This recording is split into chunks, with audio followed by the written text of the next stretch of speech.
The Guardians stand ready to welcome in the Chicago Cubs as interleague play continues tonight here at Progressive Field.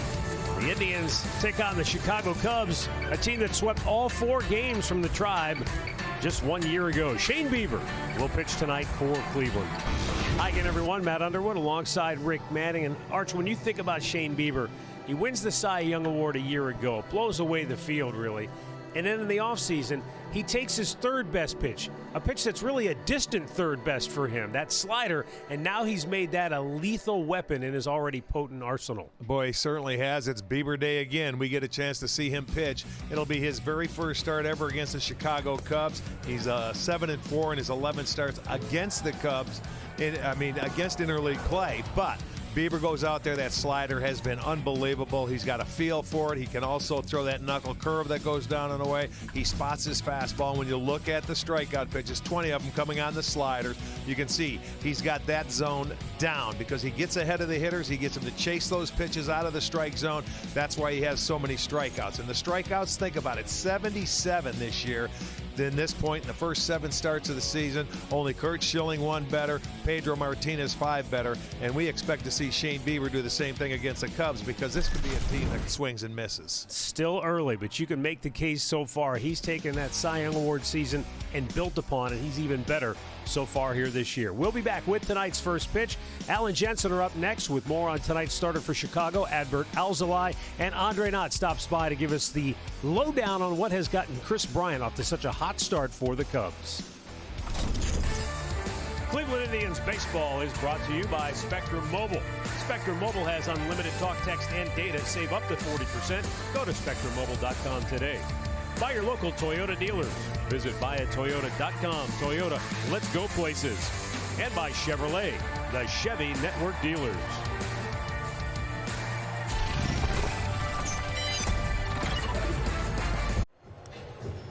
Back here in Cleveland, the Indians taking on the Cubs tonight. Game 1 in a 2-game set. Shane Bieber is on the mound for Cleveland, and Adbert Alzolay is on the mound for the Chicago Cubs tonight. A couple of good young pitchers in Major League Baseball. Of course, Shane Bieber's accomplished just a little bit more thus far. He's Jensen Lewis. I'm Al Pulowski. Welcome back. So, Alzolay, here's a guy that's got a nice arm. He's had a couple of games where he's been very good.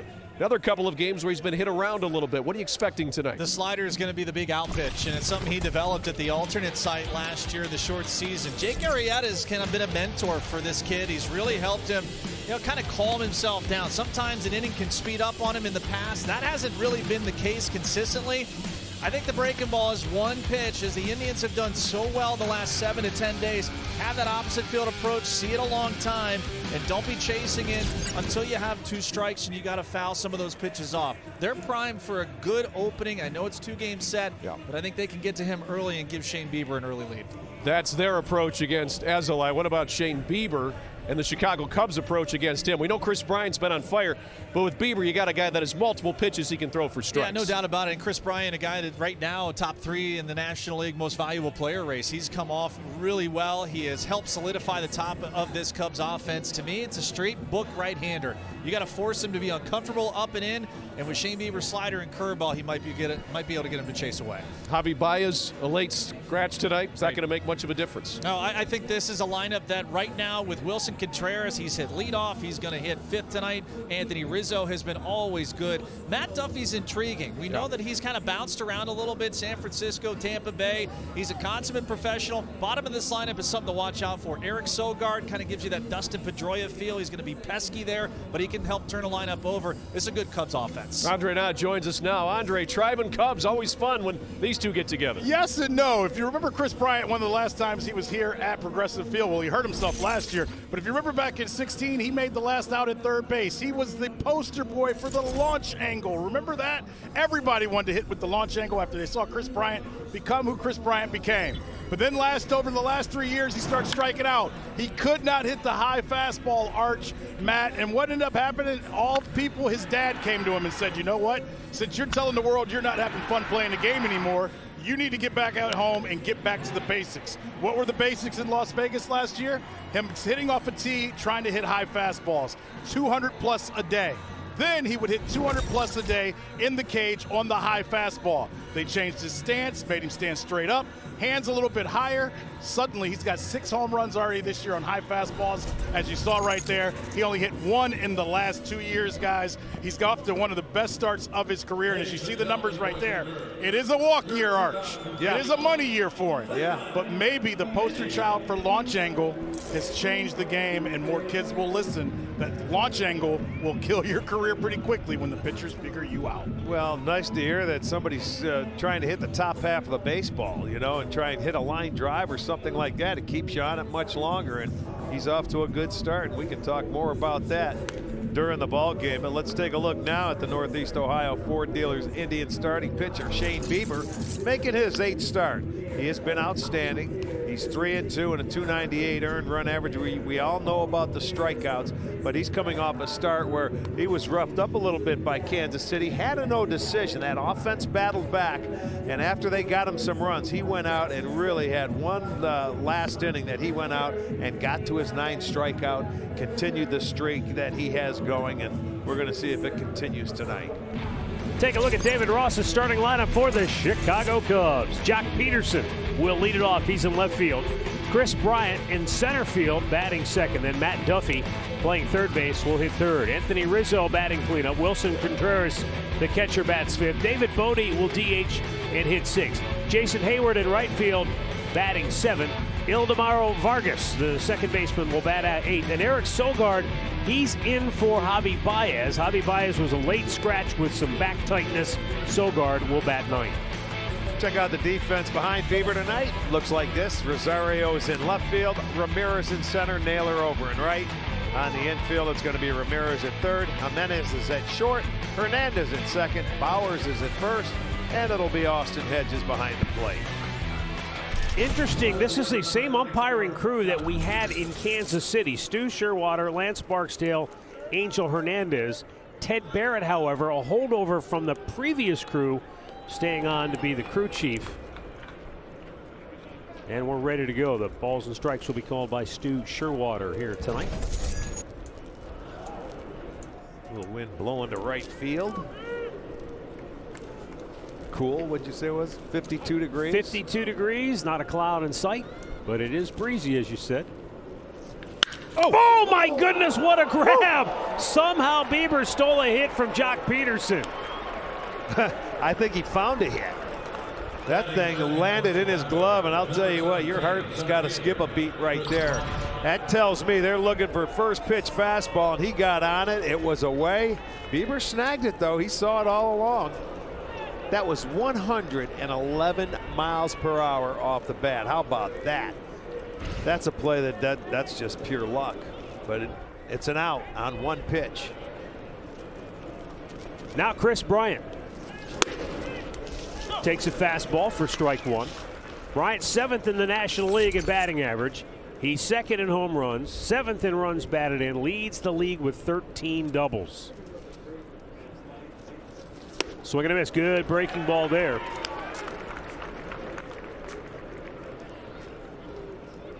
.22 extra base hits for Chris Bryant, also tops in the National League.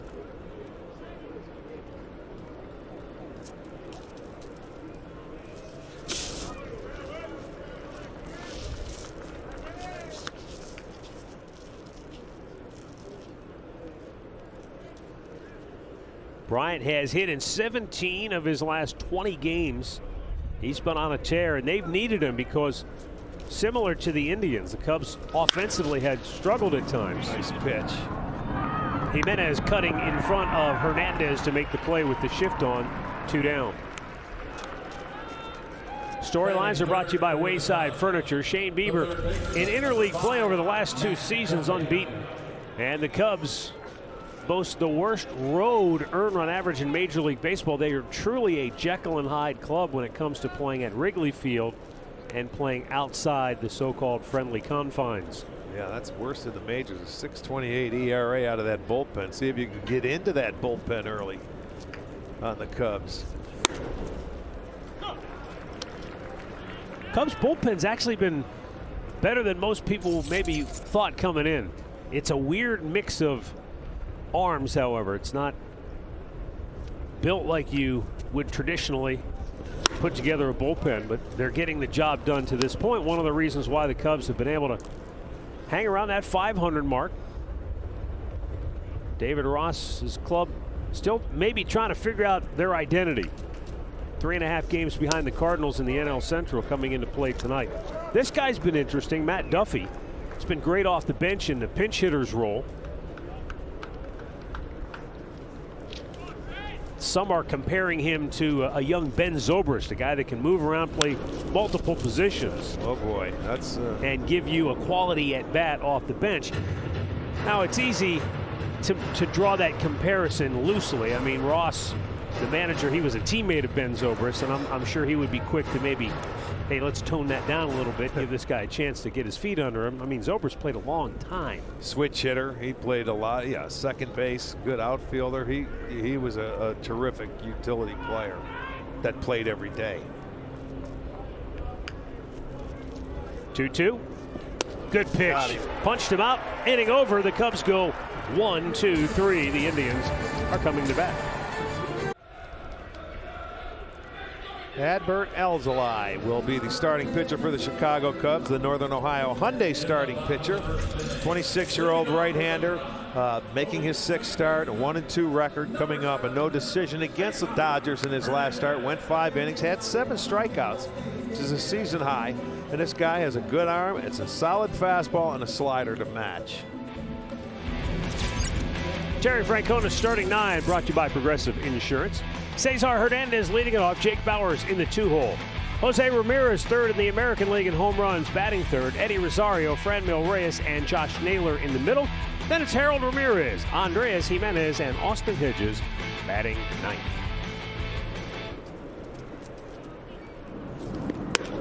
Alzolay with a fastball running away for ball 1. This is something here, never facing him before. You may want to take a look at him and see if he can find his command.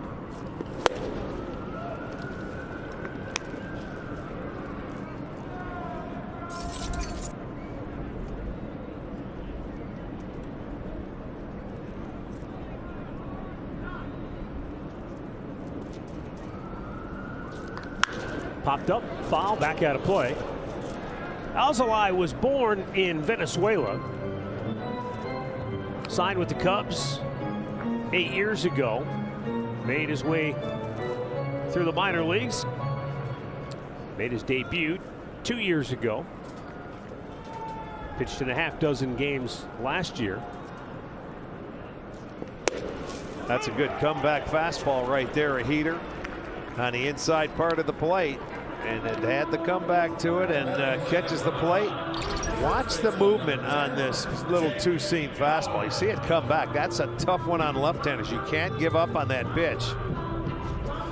And if I was Hernandez, I'd go back and tell the lefties that this guy, it has a little comeback to it, so don't quit on it.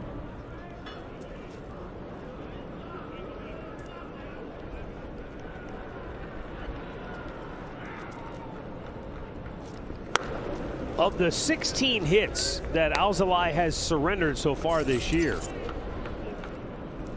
half a dozen of them have come off that sinker, including 2 home runs. And half a dozen hits have come off of his slider. But that's the pitch that he will introduce and get heavy with. 46% of the time this year, he's throwing that slider. And why not when the opponents are hitting 6 for 54 against it? Well, absolutely. You stay with what's hot. Contreras back there, he'll keep calling it if he knows he's got a good one.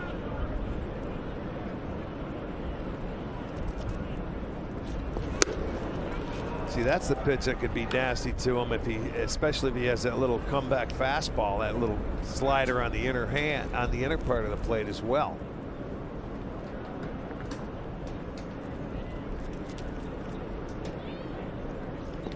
You can really see what Terry Francona told us before the game. He's got what they call in the game a live arm.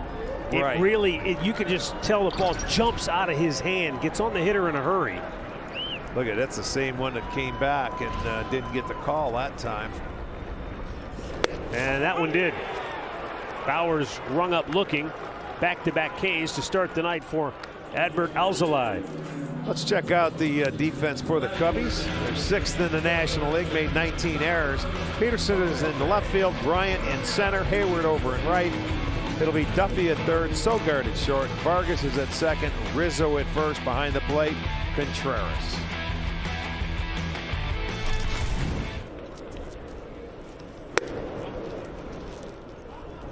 Jose Ramirez, so far this year, has hit .278 here at home.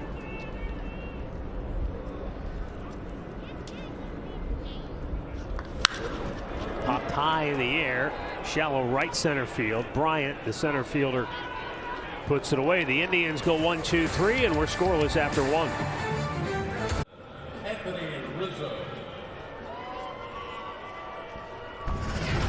Well, in the top of the first inning, a screamer right back to Shane Bieber. And another look on StatCast, powered by Google Cloud, how quickly it gets back there. Now, you talk about hitters trying to face a guy throwing 100 miles an hour. Think about the pitcher having one hit back at him 111, and he's like 55 feet after he, delivers the baseball. That gets there in a hurry. 0.3 seconds. Wow. Anthony Rizzo leads off. Swings at the first pitch and lines it to deep left field. That's over the head of Rosario. He's got a great arm, though. He's going for 2. Here's the throw. It's in time. Safe is the call. He never got back to the bag. He took the throw up in front. If he would have stayed on the bag and let that ball travel, I think they might have had a chance, because Rosario knew he was going to play it that way. And now watch where Jimenez catches the ball. He's way in front of the bag and he can't get back there. If he was another step back to the bag, he might have been able to use a quick tag and get him, because it wasn't by much. Good throw by Rosario, but that ball was hammered, and they're going to get aggressive on Bieber early. Well, that's got to feel good for Anthony Rizzo, who has had his troubles there in the early going this year. But now he's hit in 7 of 9 games here in the month of May. Now Wilson Contreras.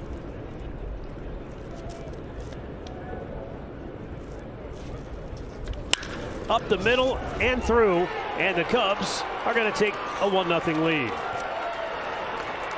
Well, it didn't take them long, did it? They jumped on it. It's a breaking ball. Contreras gets his 18th RBI. Not hit all that hard, but right up the middle, perfectly placed. So the Cubs will jump on top. That's the slider. Stayed up a little bit and pretty much middle of the plate, but he gets down on it and through the infield. So a few pitches and the Cubs are on the board.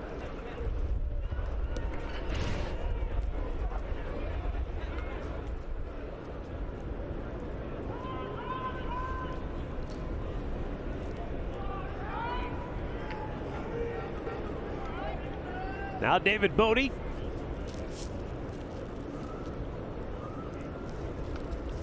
Gets the start tonight in the DH role, takes ball 1. There is some thought on the north side of Chicago that under David Ross, the Cubs have evolved into more of a small ball team, which that might be a hard argument to win, or hard to convince people that that's truly their approach when you look at their high strikeout rate, how many times they fall victim to the 3 true outcomes. But on the other side of that argument is the fact that just recently they scored 12 consecutive runs without an RBI coming via an extra base hit. Nice. Sac flies, singles, things of that nature. And here tonight, you get the leadoff double. But it's just a fundamental stay up the middle ground ball approach that gets that run home. Well, they're coming off a 5-1 homestand, and they were 3-0 against the Dodgers, 2-1 against the Pirates, and in the month of May they're 6-2, just like the Indians are. So they've been scoring some runs. They've really picked it up. Their first 13 games of the year, they were averaging 2.5 runs. The last 21, they're averaging almost 6 runs a game. So they're scoring. Matt, Rick, I'll call it the Nap effect. Mike Napoli is over there as a coach, and I know Ross doesn't want to really call it small ball, but they're playing aggressive. Right now, they're first in baseball in extra bases taken percentage. That means anytime they get a chance to go to first to third, they do it. Second to home, they do it, and they're going aggressive. And basically, Ross has said 90 feet is really important in this game. We value 90 feet, and we're going to make our guys be aggressive with it. And one of the things that they're best at, Arch, that I'll give you that plays along to what Matt's saying. I know what you're going to say. Go ahead. In wild pitches and moving on those, they have 26 steals. They're tied for the most in baseball in taking the extra base when a ball gets away from a catcher or anything else. That's why I call it the Nap effect. Yeah, he was very good at it when he was here. And a guy that is not a base stealer and couldn't run very well, he certainly read the ball out of the pitcher's hand as well as anybody and could get an extra 90 feet. So they will take their chances and they will play along with it, but that's why they've scored more over the last 3-4 weeks. Runner goes, and the pitch is ball 4. So now you've got 2 on, nobody out, and Bieber has himself some trouble here in inning number 2 after he worked a 1-2-3 first inning. Yeah, he's searching for that slider right now. For the Cubs, number 22, Brett Bieber, Jason Hayward. I think what goes along with the so-called Nap effect is that he was a former catcher. And I think at times he played along with the pitcher-catcher and thinking, this is a breaking ball count. I'm going to look for a breaking ball. If it's in the dirt, I'm going to go. And if you can pass that along to your players as a coach, say, hey, think along with them. Think along with the count. Try to see what pitch might be coming and anticipate. Because you always say, Rick, anticipate it. That's right. the key. Yeah, and that makes a lot of sense. And when you're over there, when you get into that count and you're anticipating a pitch, look down in the zone. Oh, that ball hit him? I guess it nicked him. Wow, Bieber in a jam now. First 4 have reached. I mean, the Indians are taking a look at this on the video to see if there's a chance to challenge. This is almost impossible to get overturned. No doubt. Even if you've got a decent look at it, Petito says, nah, let's take a look. Well, we're going to get our best look at it, and you can see, oh boy, you want to talk. He's got a pad on there, either that, like a knee pad. That's the hit by pitch pad. Well, it didn't even seem like it dented it. That's a skim by pitch pad. Ildemaro Vargas.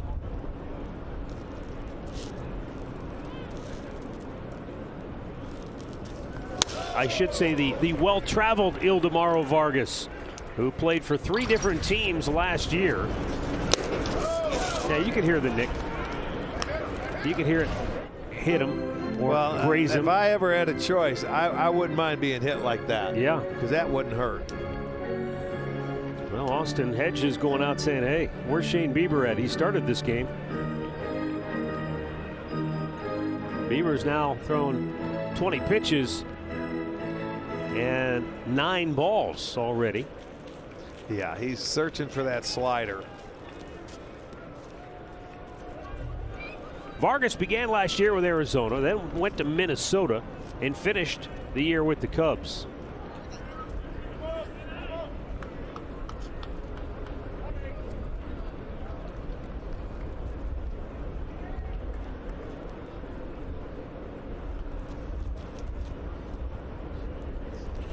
Oh, he took a healthy cut at a fastball.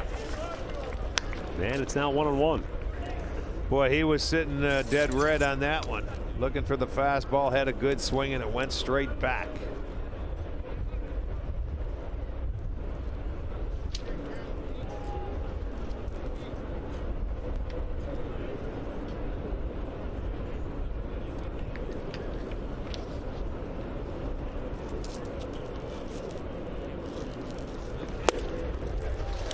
That was a beautiful curveball. And now let me give you a little wrinkle to it. You can see the swing not quite as good.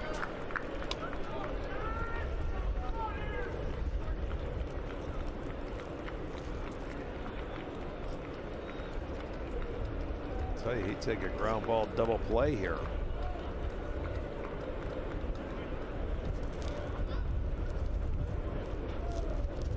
Swing and a miss. He struck him out. Take that as well. Gets his second strikeout tonight. 1 down in the inning. Bases still loaded. And now the number 9 hitter, Eric Sogard, coming to the plate.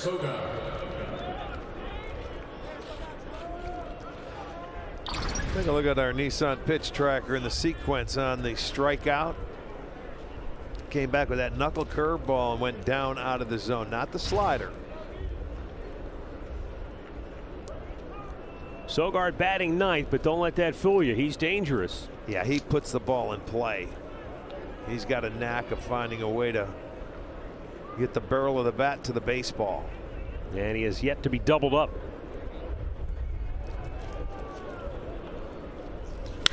But that could come to an end. There's one. Back to first. Inning-ending double play.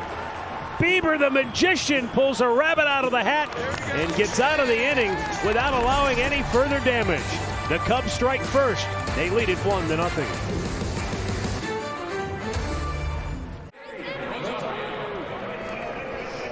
One nothing Chicago as we go to the bottom of the second inning. Let's take a look at Adbert Alzolai's pitching arsenal.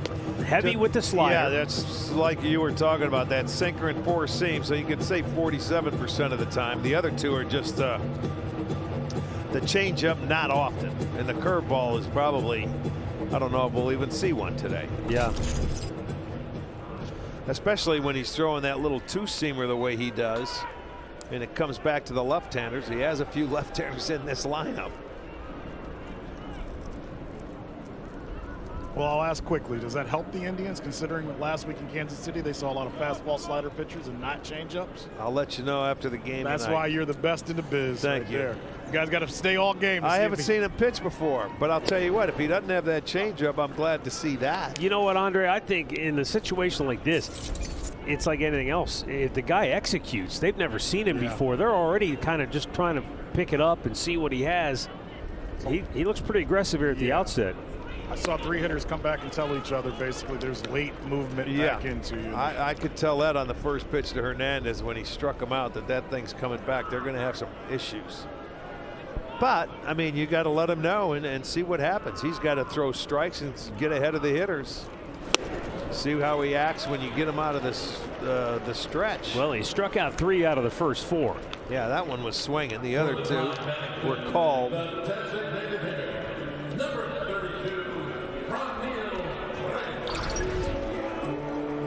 There's that little slider on the inner part of the plate. Good pitch.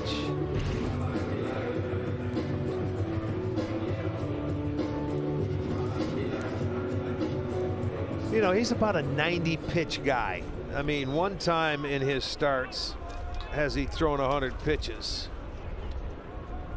No, as a matter of fact, 94 is the most he's ever thrown. So he's about an 80, 85 pitch guy. And hopefully they're saying it gets him through his 5 innings. But when you have to pitch like that, you have to throw a lot of strikes if you want to go deeper in the game. Franmil Reyes, 16 extra base hits this year, 8th best in the American League. .362 average in his home ballpark. Yeah, he loves hitting here. You know, the other thing you got to wonder about too with a guy like Alzolai is his road ERA is actually a run better than it is at home, and that flies in the face of the Cubs' problems so far this year. Their road ERA, as we mentioned earlier, an atrocious 6.28, and playing into that is the fact that they gave up a batting average to their opponents on the road of 284, and that's a lot of traffic to have to work through. Yes, it is. Well, you finally got a hitter into a hitter's count. Ouch.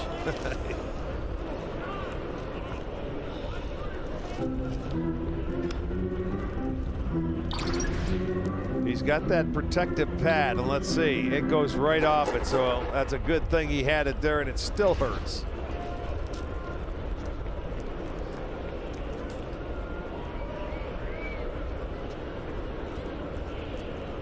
The 2 days off, the Indians were rained out Sunday, had a scheduled off day Monday. That was a benefit for some of the arms in the Cleveland bullpen. But for the hitters, Rick, you don't want 2 days off in a row, do you? Never. No, you always like to keep at least, whether you're taking batting practice or not. This guy looks He's razor on a roll, sharp. isn't he? 4 strikeouts out of the first 5 hitters. Yeah, this one is a good slider. It starts at the zone, finishes out of the zone. That one pretty much went straight down at 87 miles an hour, so this kid's feeling it. And Josh Naylor to the plate.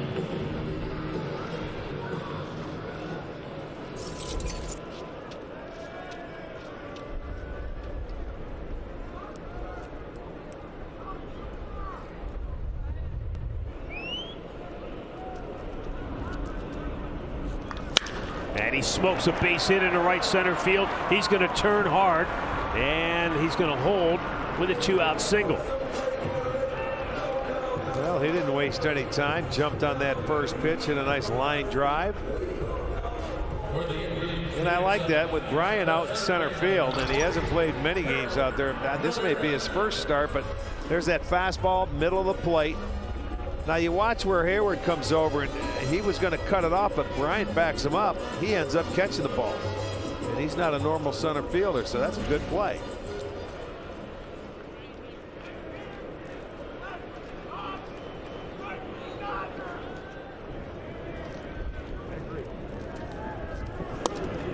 Fastball misses to Harold Ramirez.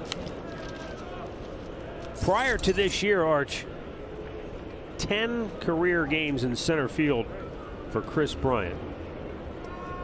Yeah, he's made 3 starts there this year. This is his 4th start. But compare that to 623 career starts at third base. Right. I mean, that's where you think of him primarily. Exactly. Yeah, I mean, we don't get a chance to see them year in and year out. This is the year of so-called versatility, isn't it? I guess everybody's playing all over the place.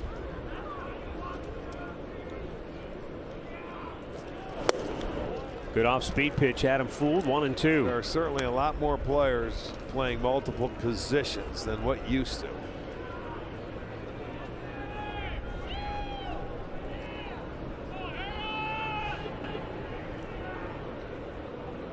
Ramirez has hit in 3 of the 5 games he's played with the Tribe.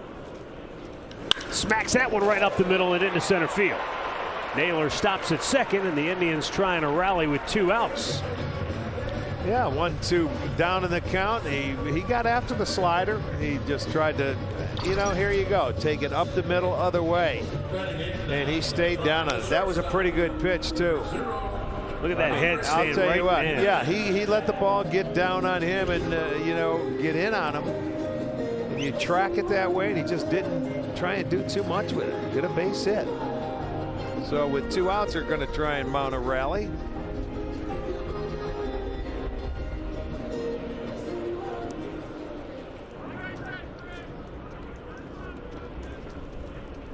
Andrés Giménez with a hit in back-to-back games.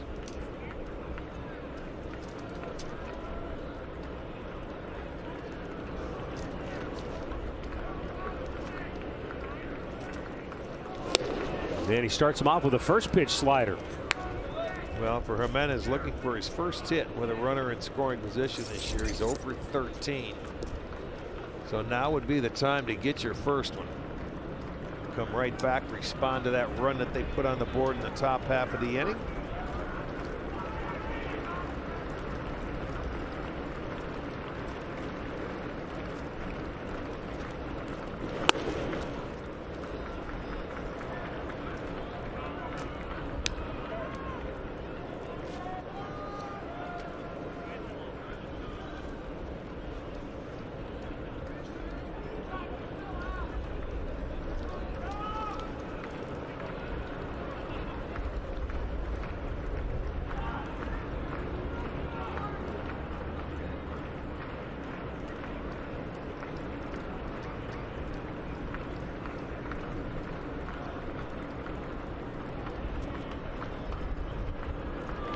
Shattered bat, ball goes to third.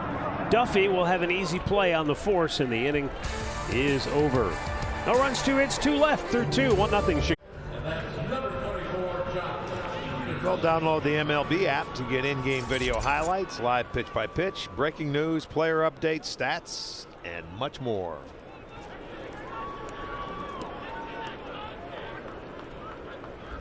Third inning, 1-0 Chicago. Shane Bieber made a big pitch when he needed to, and boy, isn't that the difference between the great pitchers and everybody else in this game. Bases loaded, nobody out. A run was already in for Chicago in the second inning. And he struck out the number 8 hitter and got the 9th man to hit into an inning-ending double play. Minimize the damage. You know, you look at his last start in Kansas City, those guys, they hit him around the ballpark. 13 guys went after the first pitch in that start. And you know how guys look at tapes and things. And I was wondering if this team was going to get aggressive early, and they seem to have. Well, you've said it before, though. When you're facing a good pitcher, it's almost a no-brainer. Hey, don't go up there looking for a lot of pitches because he's not going to give you a lot of fat ones early in the count. Exactly. If you get one, don't let it go by. Yeah. If you get it and you like it, you may not see it because he can put you away. As you look at the extra base hits from Bryant this year, 13 doubles, 9 homers, off to a terrific start. And he is a free agent at the end of the year. Really?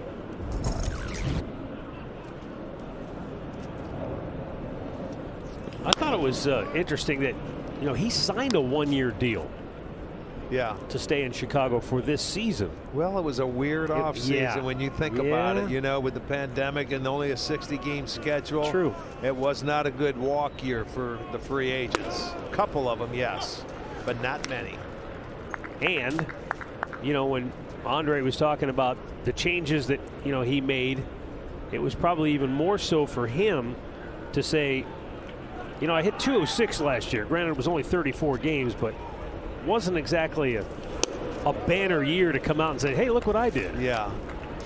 Yeah, you go work hard in the offseason like he did, get ready for your walk year and put up some numbers, and then you. Well, also remember he got hurt here playing left field last year. Remember that? Yeah, oh, diving for a ball. ball. Yes, I do now that you mention it. Popped up foul to the right side. Last year was a headache in more ways than one for him. But, you know, we talked about it with Benintendi last week where the dad came into play of just saying, you need to go back to work. You know, you told the world you're not having fun. Well, why are you not having fun? Right. And his dad put on the tape and said, this is why you can't hit a fastball.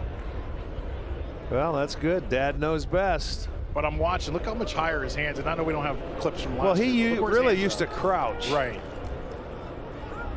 He's still got the nice flexibility in his leg, and there you'll see he got a breaking ball that backed up over the plate, so he will come back. He'll get a double. Second double of the night for the Cubs. Number 14 for Bryant, leading the National League in that category coming in. Let's see the pitch. Boy, that was his slider's not there tonight to this point, but a good swing there by Bryant. So the Cubs will have an opportunity to add on here. Rick, the one thing I told, or Matt, the one thing I told Rick before the game that made me think of Rick when I read this about Chris Bryant, his dad said, get your hands up higher. It's easier to take them up high and drop them low than the opposite. Yeah. Like, you know, like Rick always tells us, it's easier to go back than to go in than come back. He said the same thing with his hands. He said, get your hands up, and then you can. Go ahead, laugh at me. Get it out of the way. It's easier to go in than to come back? What? Talking about playing outfield. Drink another sip of my coffee. I love it. I'm going to write that one down on my locker. You know what? He wants to come down on the baseball with his hands up a little bit higher. It's so much easier because, you know, and then anything, if that pitch comes around your hands where it starts at, you can take it if it's the high four-seam fastball that he's used to be susceptible to. Oh, shoots it to right, but foul off to the club seat section. You know, let's take a look at this swing from the side. You see the hands where they're at about shoulder height, and he does a nice job. That back shoulder doesn't, you know, come up where he has an uppercut swing. He was able to get down on the baseball, and it wasn't a good pitch, but that's what you do. You hit mistake breaking balls, and he certainly did right there.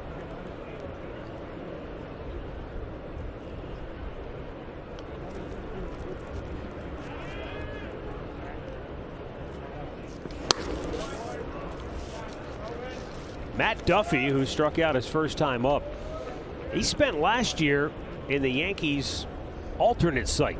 Didn't even get a chance. So you have to go back to 19, the last time he played in the big leagues.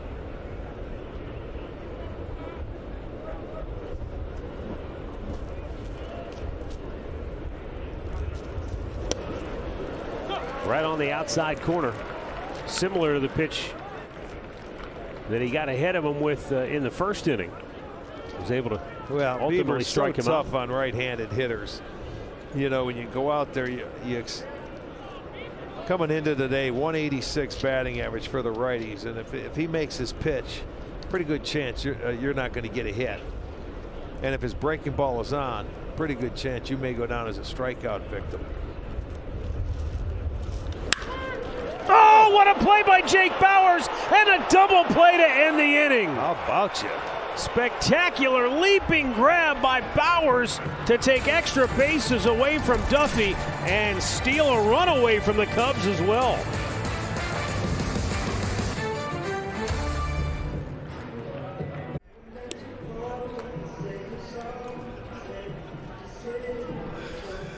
Let's take a look at our Spectrum Mobile replay, how that inning ended. Jake Bauers had that time beautifully. I mean, I didn't know if he would have even had a chance at it, but the timing of the leap, and it looks like it's tough to see with the shadows out there, but he snags it, throws to second base. Bieber knows it and says, "Thank you very much." Nice play.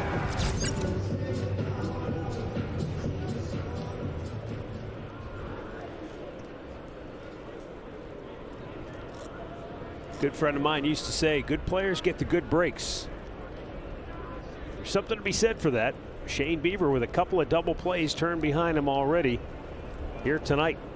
Keeps it a 1-0 game, and Austin Hedges trying to catch the defense by surprise, but it goes back foul on the bunt attempt.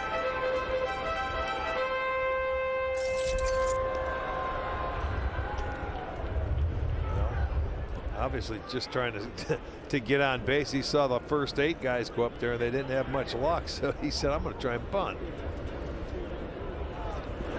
He has a hit in 2 of his last 3 games, but he's in the hole now 0-2. Slider backed up, and it still caught the inside corner.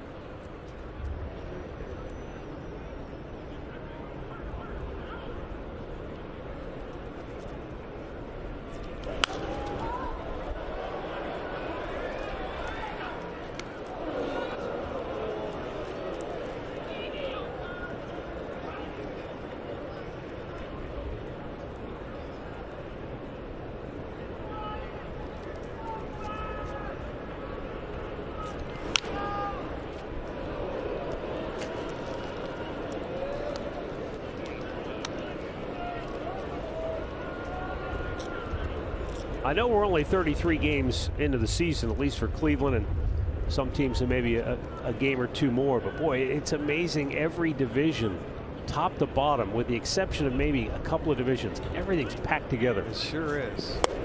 You look at the National League Central, where the Cubs reside. The top 4 teams are separated by 3.5 games. Top 3 in the AL Central, 3.5 games. Everybody in the AL West, the top, all 5 teams, 4 games separate first to last. Oh, baby. Thing of beauty. Beauty. Austin Hedges. See, that's why you bunt. You bring the infielders in. On a 1-2 pitch. Oh, and sometimes, as you know, how many times do we have to say it? Swinging bat is a dangerous bat. He's just in protect mode. Look where this pitch is at. That's beautiful. It's a great pitch. It's 2 strikes. You're just trying to put it in play. Good things can happen when you do that, and that time it did. He got a base hit. Rizzo was going after it. He knew it was going to be over his head, but he hustled. Look at that. You get high fives when you hit change-ups every once in a while.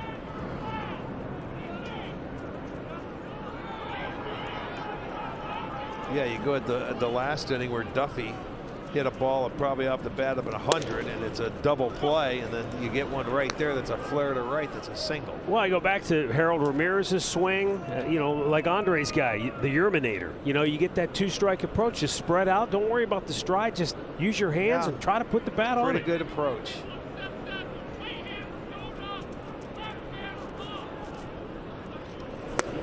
Down and in.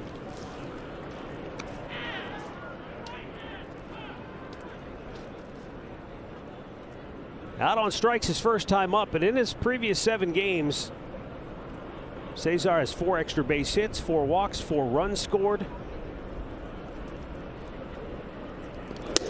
checked on a ball inside. Oh, they said he went. You got to be kidding me. And, of course, look who it is. Yeah, it didn't look like it from where we're sitting. Let's take a look at it from the side. See what you think. No. Didn't look like it.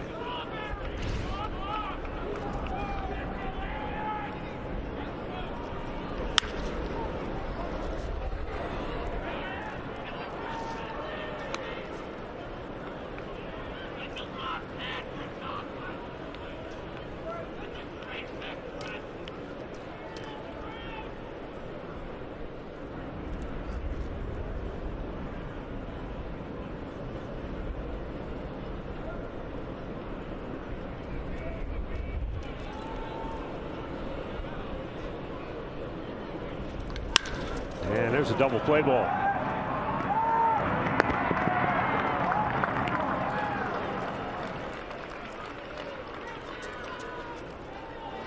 All righty, prorated season ticket plans are on sale and begin with games in June. Plans start with just 12 games and all include exclusive seating, discount options, priority exchange, and other great perks. To buy a plan or for more info, call 216-420-HIT so you can visit Indians.com. That was a 5-6-3. Yes, it was. Clears the bases. Jake Bauers looks at the ball in the dirt.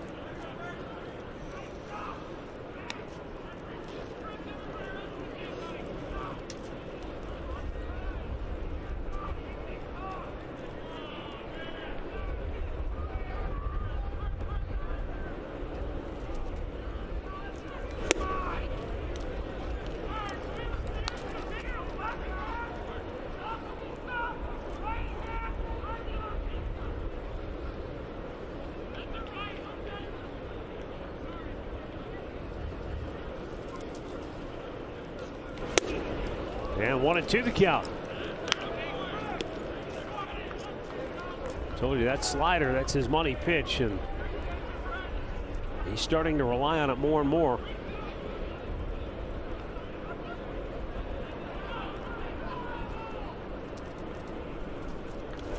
Taps it up the first baseline. Yeah, he left that one out of way a little. Got a pretty good piece of the plate there. Well, I'll tell you one thing, after about 2 or 3 sliders, there's nothing wrong with that little 2-seam fastball he could throw on the inside part of the plate either that comes back over. Just to keep a hitter honest.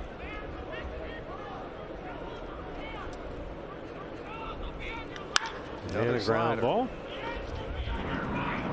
Inning over. 3 complete. The Cubs won. Indians nothing.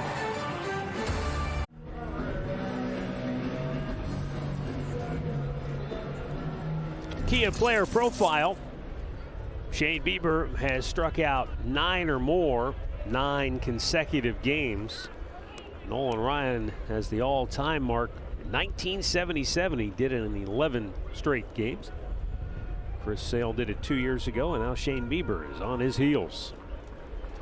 He has 2 strikeouts through the first 3 innings, and that pitch backs up Anthony Rizzo, who doubled over the head of Eddie Rosario in left field in the second inning, came around to score the game's only run. Matt, as you guys showed that stat, you know what blows me away? The last start of 2019 is the last time Bieber didn't strike out 8+ guys. And I know there was a short season last year in 2020, but that amazes me that it's been that long since he's done what he's been able to do. You know, and that's one of those stats too, Andre. It's not like he's going out there going, I got to keep this streak alive. Those things just happen, as Rick says, like a hitter. Home runs are a product of good swings, good at bats.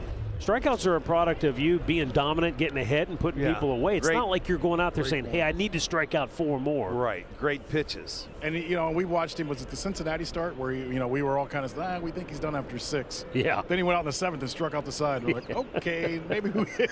Well, it's funny because he continues to make quality pitches. It's not easy for a pitcher to go out there and just pitch in front of the count every time to every hitter. He does most of the time. Well, you guys talk about guys being aggressive against him in swinging early. I would be. I would too, and it reminds me exactly. I'll wait to this pitch. A little tight. But I remember Mike Moustakas when he was with Kansas City and Kluber was rolling strong, and we went over to their clubhouse. He looked at me and he goes, "We're swinging early. We're not letting Kluber get 2 strikes on us. Have you seen his stuff?" Yeah. And it's almost like guys are the same way with Bieber now. Well, there you go. That's the game plan that team should have, is let's get aggressive early. If he's going to, use that fastball, don't let him get to 2 strikes, because if he's got his breaking pitch, you're not going to hit it.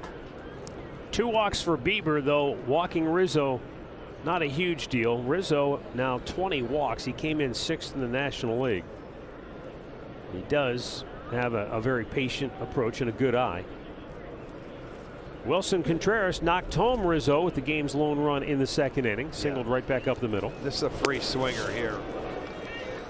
I mean, he had a bad breaking ball and just hit it up the middle. It was placed perfectly.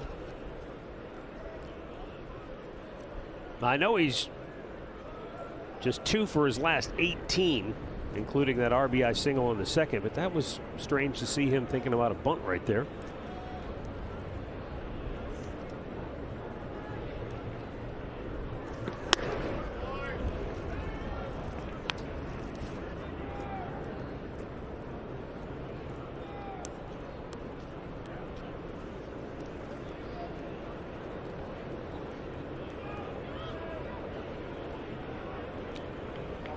Contreras currently 3rd on the Cubs with 17 runs batted in.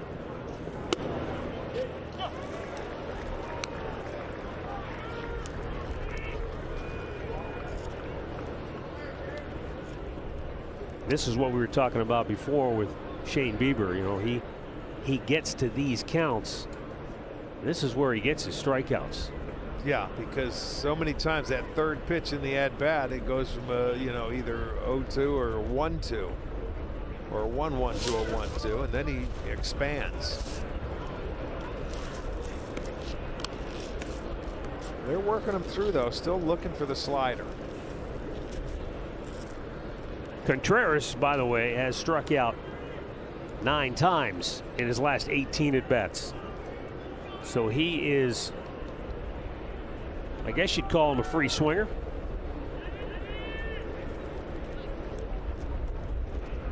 He's very aggressive. Baez, another guy. Oh man, he singles right back up the middle again. 2nd time tonight.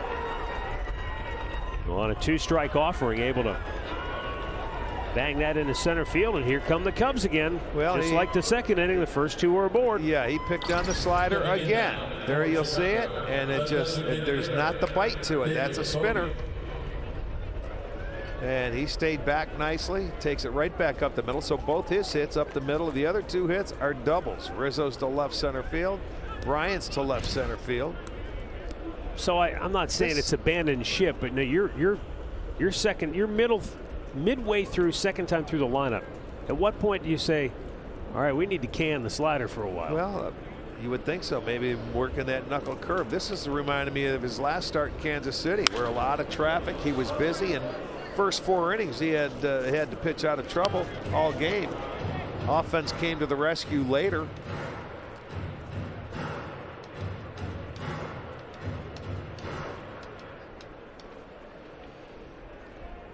I don't know if you abandon it, but you don't have to throw it as much. But I think his mindset might be, I just need a little bit more finger pressure, whether maybe he's trying to make that adjustment. Then go to your other breaking ball, your knuckle curve ball. That's even slower, and that goes down. So look at that. Yeah, Bieber said my fault. It looked like there was a cross-up. This is the scary thing that Hedges is talking to the umpire about right now. He's looking for the breaking ball. He never, ever. He was looking down in the dirt. Look at him. He's taking a deep breath. Think about how fast that ball went screaming past his ear hole. It's a good thing that he fouled it off and it missed him. If that would have been a direct hit, he could be flat on his back. So he was crossed up, and it looked like it was Bieber's fault. Right now, Hedges is going, oh, I hope he's on the same page as me right now. Better be. Fastball missed. Going with that fastball now with 2 strikes. David Bote, he drew the walk. in inning number 2. All 15 of his runs batted in have come at home this year.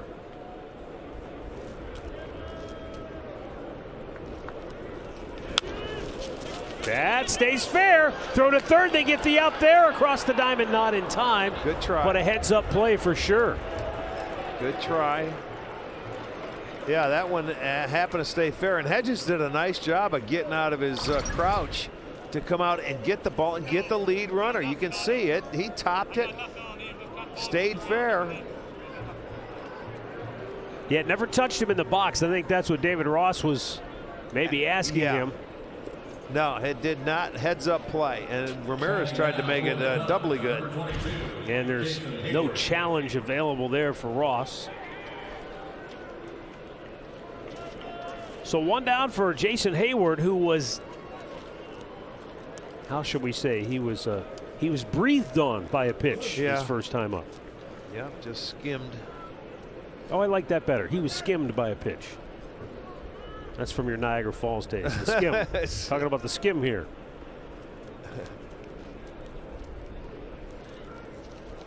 Good curveball for strike let's one. go back to that last start in Kansas City.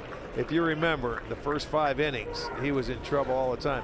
And then after they scored in that 6th inning, he came out and had a 1-2-3 6th to close it out for him. We never thought he was coming back. Yeah. So he's bobbing and weaving here early.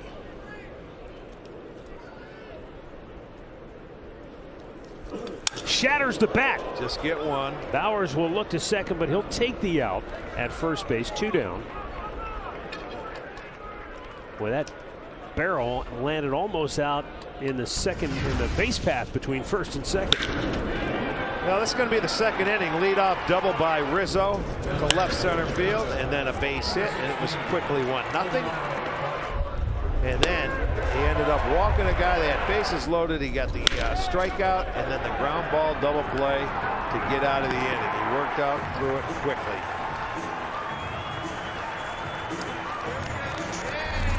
Well, he has a chance to get out of this mess once again. 2 down. Ildemaro Vargas. He struck him out his first time up.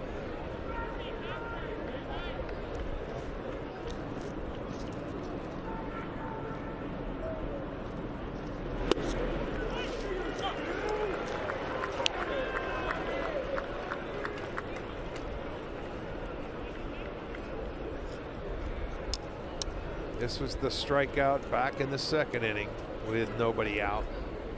Enabled him to keep the double play in order, and he got out of it. So now trying to get out of it and leave a couple of runners stranded at 2nd and 3rd. Swing and a miss. It's 0-2. You remember when he was having a tough time, fell behind, and he took a heck of a cut at a fastball. He hasn't seen one since. He's seen nothing but breaking balls. Well, Vargas obviously is an aggressive guy by nature, because I know it's only 14 at bats, but so far this year, Rick, he has yet to put a ball in play when he's ahead in the count, which tells you he's usually down in the count, 0-1, 1-2, whatever that case may be.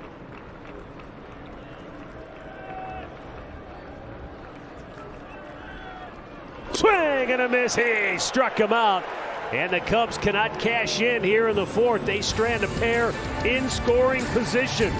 1-0 Chicago midway through the 4th.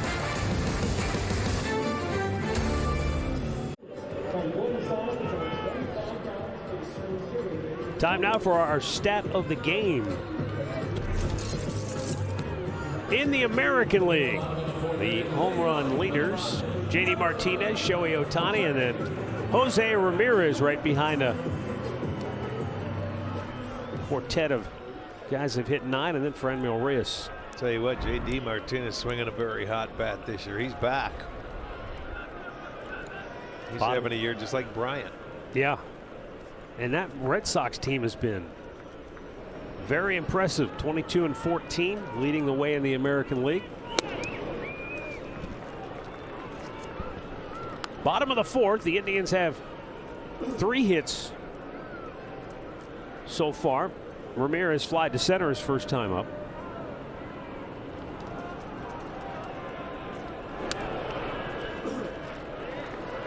That might have been a change up there. 84 miles an hour.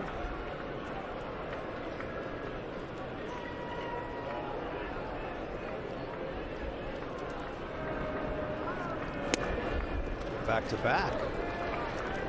So they're saying, we know this guy can hit the fastball. So that's the only two I've seen him throw tonight. I could be wrong, but.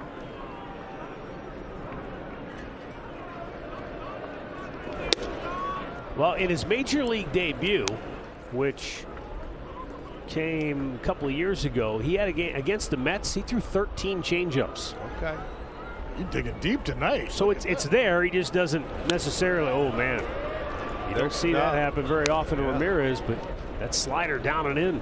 I'll say the Knapp effect again, though, Matt. I'm sure Mike Napoli's over there telling him, don't throw this guy a bunch of fastballs. Yeah, he's certainly. Didn't that happen last week with Jose? With a ball that was in a little bit?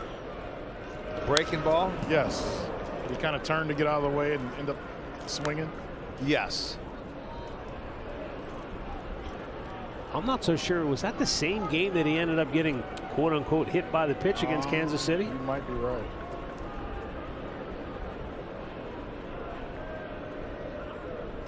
Now the 3-2. And that's hammered. Deep right field. Hayward will wave goodbye. What was that Knapp was supposedly telling him? Don't try to throw fastballs by this guy because you can't do it. 10th home run of the year for Jose Ramirez, and we're back to even. Going to have to redo that leaderboard.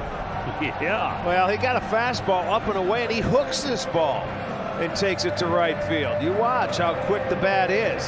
He had him on that slider, the 3-1 pitch, got him to go out there and swing, but let's try and throw that fastball up and away, and it doesn't work because that's right into the barrel of his bat. He's right on the plate, hits it into right field, and we have a tie ball game. Now here's Eddie Rosario, and he swings through a slider for strike one. 5th home run allowed. Of his 5 home runs, 3 off his fastball. But that's one where you go back after the game, and I think, Rick, I know the book is don't try to throw fastballs by Ramirez, but you almost have to say I'm going to tip my cap to him on that way. Outside away. Not like it was in his wheelhouse or middle in. Well, people are going to say that's not a good pitch, but just because it went out of the ballpark. But it's easy to say that, isn't it? Right. I mean, you know, you ask some pitchers, sometimes they think they make good pitches, and the guy hits it out of the ballpark, and you have to tip your cap every once in a while.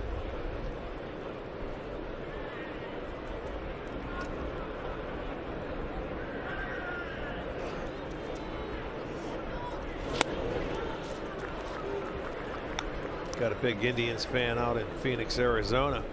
One saying hello. Nick Skipteris out there tuning in.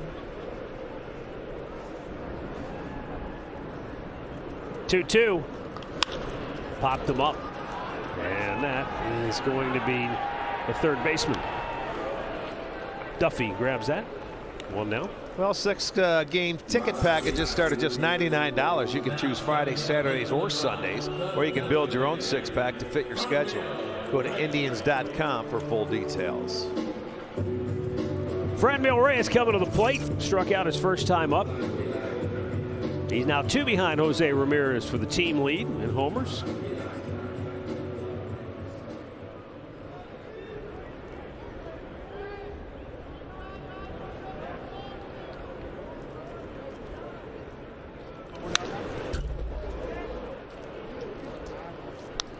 You know, you think about Alzolay, and obviously, Rick, we've seen a number of players from Venezuela, but I don't think of it as being a big producer of pitchers in the major leagues. You think about the great infielders, obviously.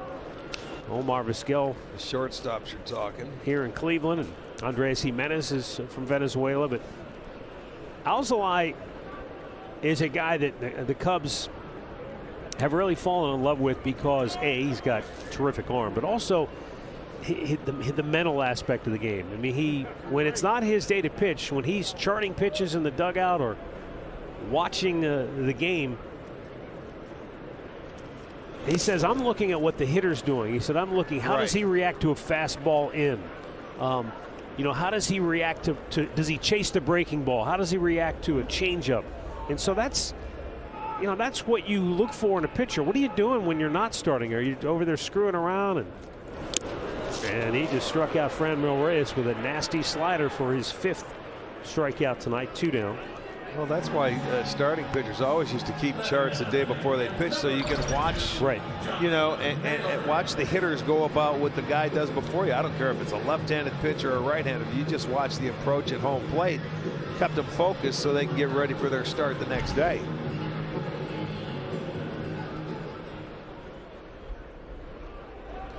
And you know, it certainly does pay dividends to pay attention. Just because you're not playing that day. And I would say most of them do if you want to learn. Oh, absolutely. And I think that's something I've always really been impressed. Pretty good pitch there by the Indians pitching staff. These guys, especially in that rotation, they all watch each other. They pull for each other. There's feedback if you need it.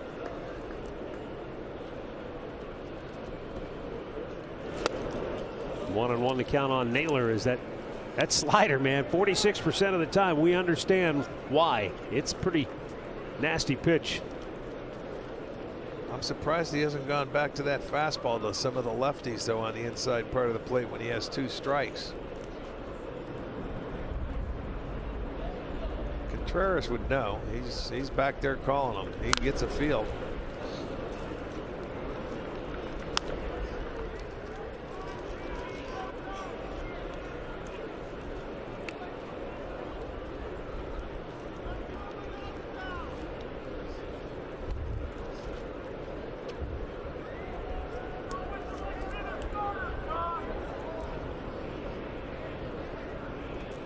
Now the 1-2. Ground ball. Duffy cuts in front of the shortstop and makes the play. And the inning is over, but Jose Ramirez turns around a high fastball. And this game is tied at 1 through 4.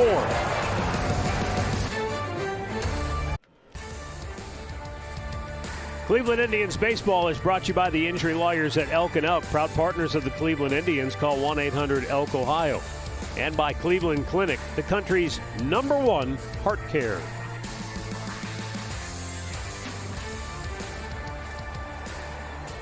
One game as we go to the 5th. Eric Sogard leading off and takes high, ball 1.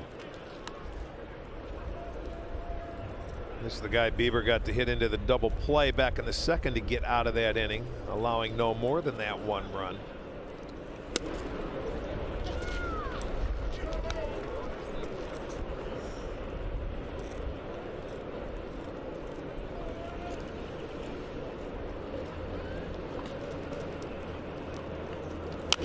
Taps it foul. 1 ball, 2 strikes.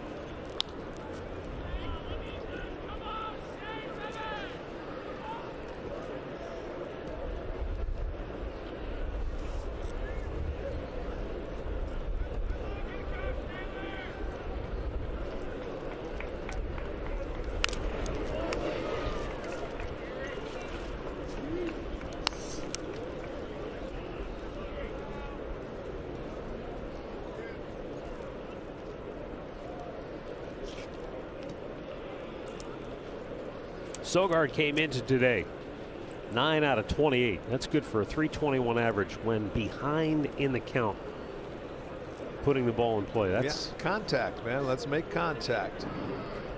Boy, you would like to see more of the bottom third guys in the lineup do that. You know, you make a pitcher work. That's where you can drive his pitch count up if you foul off pitches, and you can mix in a few hits when you're down in the count.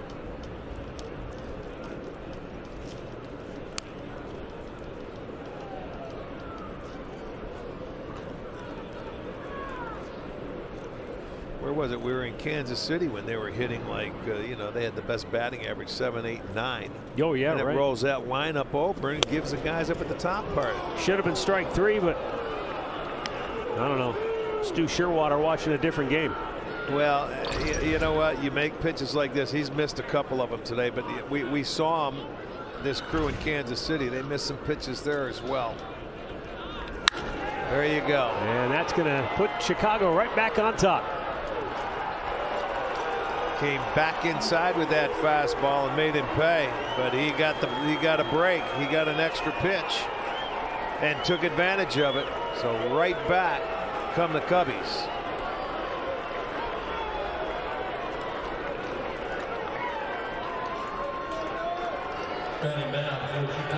That is his first homer of the year, and it's the 7th that Bieber has given up.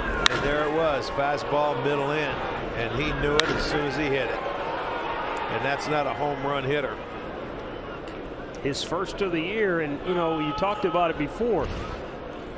Sometimes that bottom third of the order, you just want to see them put the ball in play.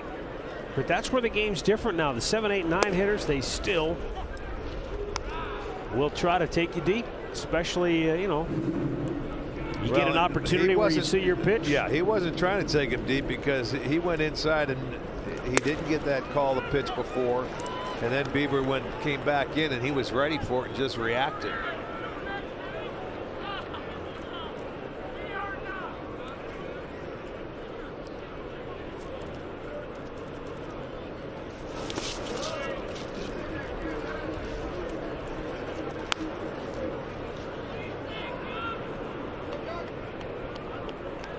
Jock Peterson, former Dodger, signed a 1-year deal with the Cubs in the offseason.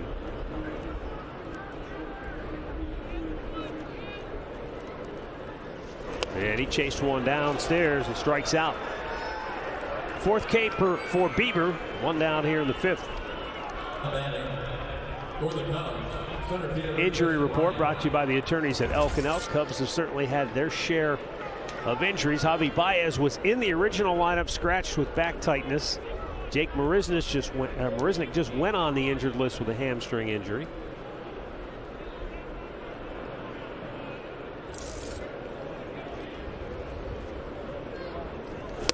And Chris Bryant, who doubled his last time up, down on the count 0-1.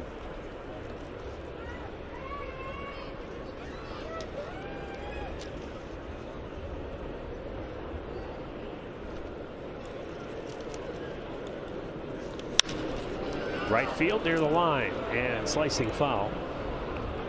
Injuries are always a part of every season. Is it just me, or does it seem like injuries have been a bigger story early in this year? I think they're going to be a bigger story this year because of the 60-game schedule last year. They're going to have to go longer. I don't think that we're seeing as many. I mean, we are seeing some teams. The Indians haven't had many. They got a couple.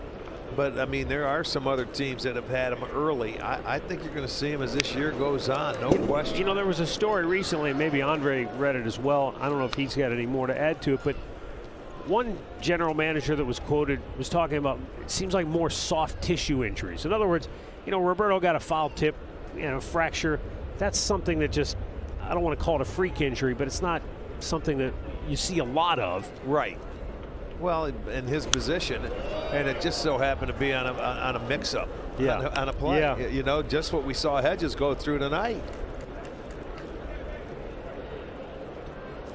But those other injuries are like hamstrings. Yeah, and those are the like ones that are probably more troubling, because those are the ones I'm sure you're saying, well, could we have done something to prevent that? Luis Robert with Chicago. Oh, man. Byron Buxton with the Twins. Those are the kind of injuries I think that keep training staffs and general managers up at night.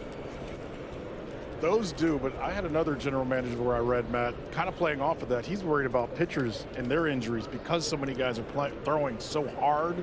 So yeah. When you throw that hard, it's going to come back and bother your body. It's not natural to throw 110% every single time.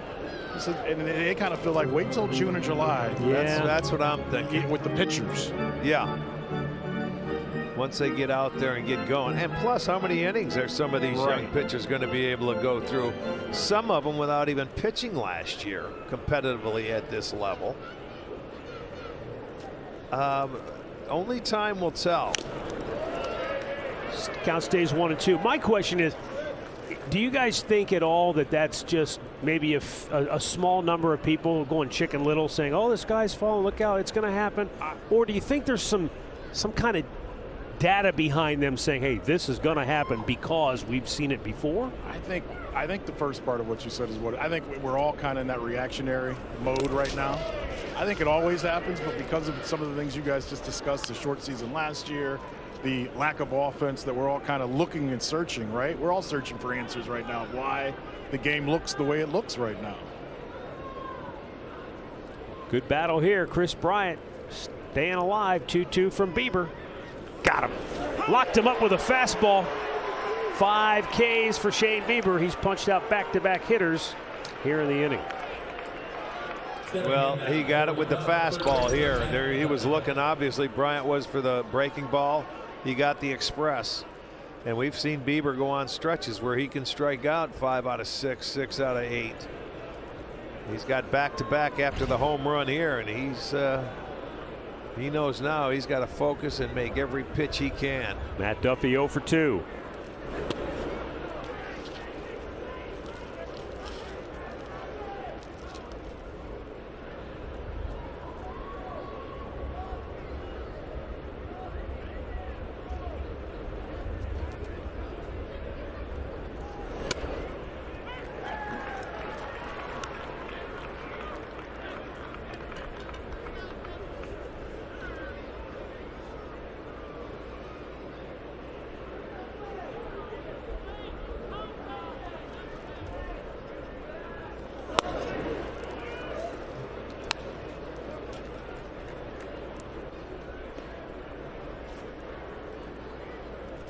Two and one the count for Duffy.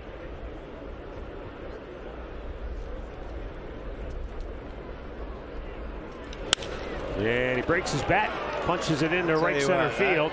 That guy can put the ball in play, boy. He hit that double play. Should have had a base hit that he was taking from last time, and that was a nice swing and a nice at bat there to stay on the baseball. He's got a knack of putting the ball in play, and that's a good breaking ball down and away. He stayed on. Very good swing. Keeps the inning going. That's the 6th hit now for Chicago. And so here's Anthony Rizzo. He walked up and sharply slammed a double to deep left field his first time up, and then drew a walk in the 4th.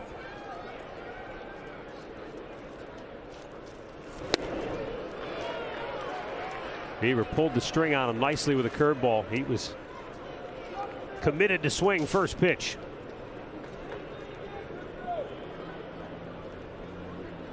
Maybe he went up looking for a first pitch breaking ball, but that was one he couldn't hit.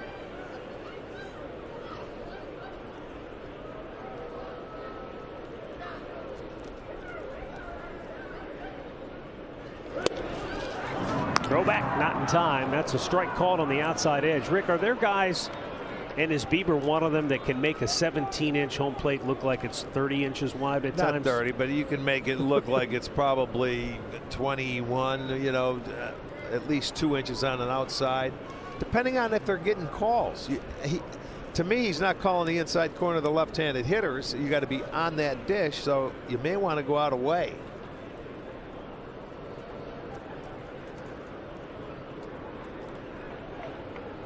It all depends on what the umpire's calling that given day, you know. Now, if he was given both sides, then you could go to about, 22 inches. Let's go back to that at bat for Bryant. As well as he's been swinging this year and doubled his previous at bat. And with 2 strikes, he got caught looking at a fastball in the outside corner. You get in a point where you're trying to cover so much of the plate, and then when he's on his game, I just imagine for a hitter it must feel like the plate gets bigger I'm sure and bigger. It does when you got that good breaking ball. But they have 4 of their 6 hits have come with 2 strikes. So give the Cubs credit. They put up some pretty good at bats and some long at bats against them.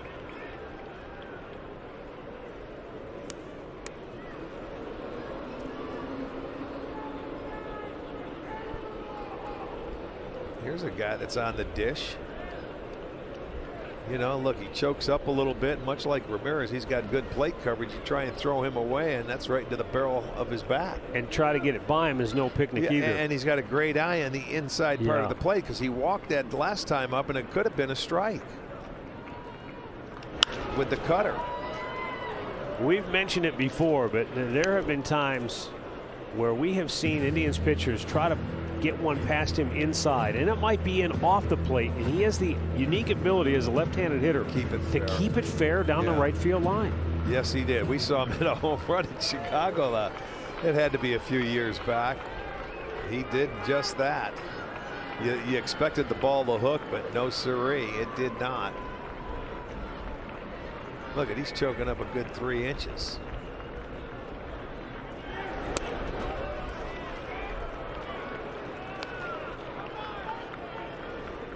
He's had to grind his way through this inning. It started with Eric Sogard, who it looked like he had struck out, didn't get the call, and then he hit a home run on the next pitch.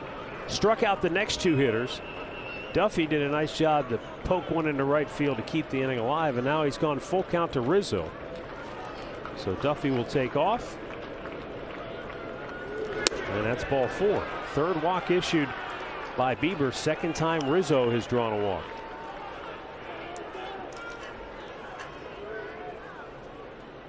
Yeah, he's having a tough inning here. They've done a nice job of making him work.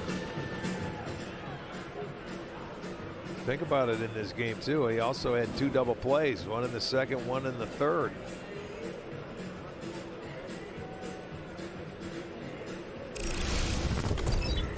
Contreras on the evening. He's 2 for 2. Drove in the 1st run with his 18th RBI.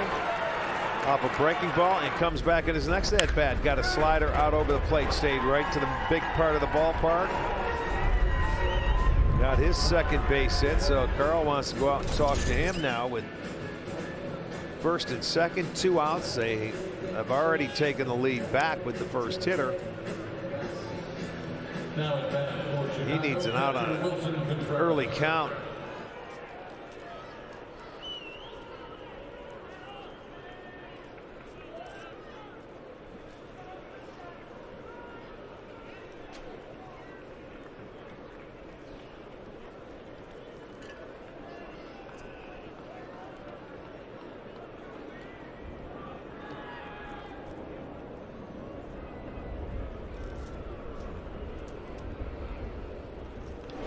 Slowly chopped. Thank you very Ramirez throws him out. Cubs strand a pair, but they regain the lead on the homer by Sogard halfway through.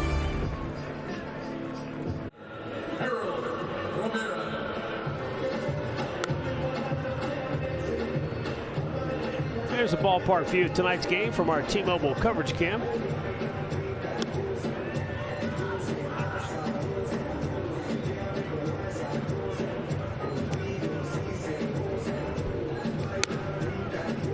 Bottom of the 5th inning, bottom 3rd of the order for Cleveland. They're down 2-1.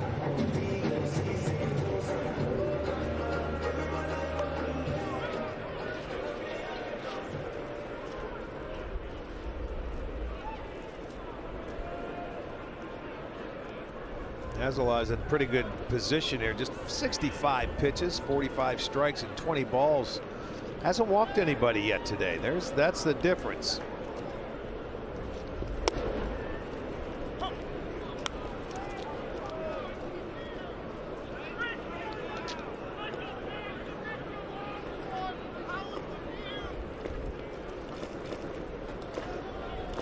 And a fastball, straighten him up, almost got him.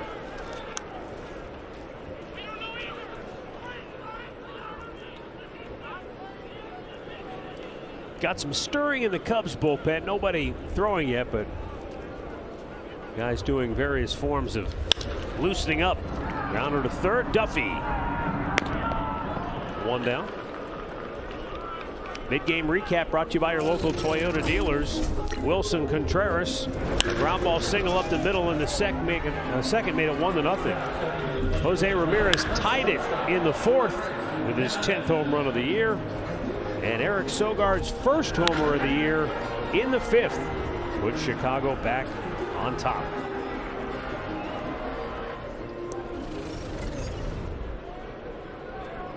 Andreas Jimenez 0 for 1.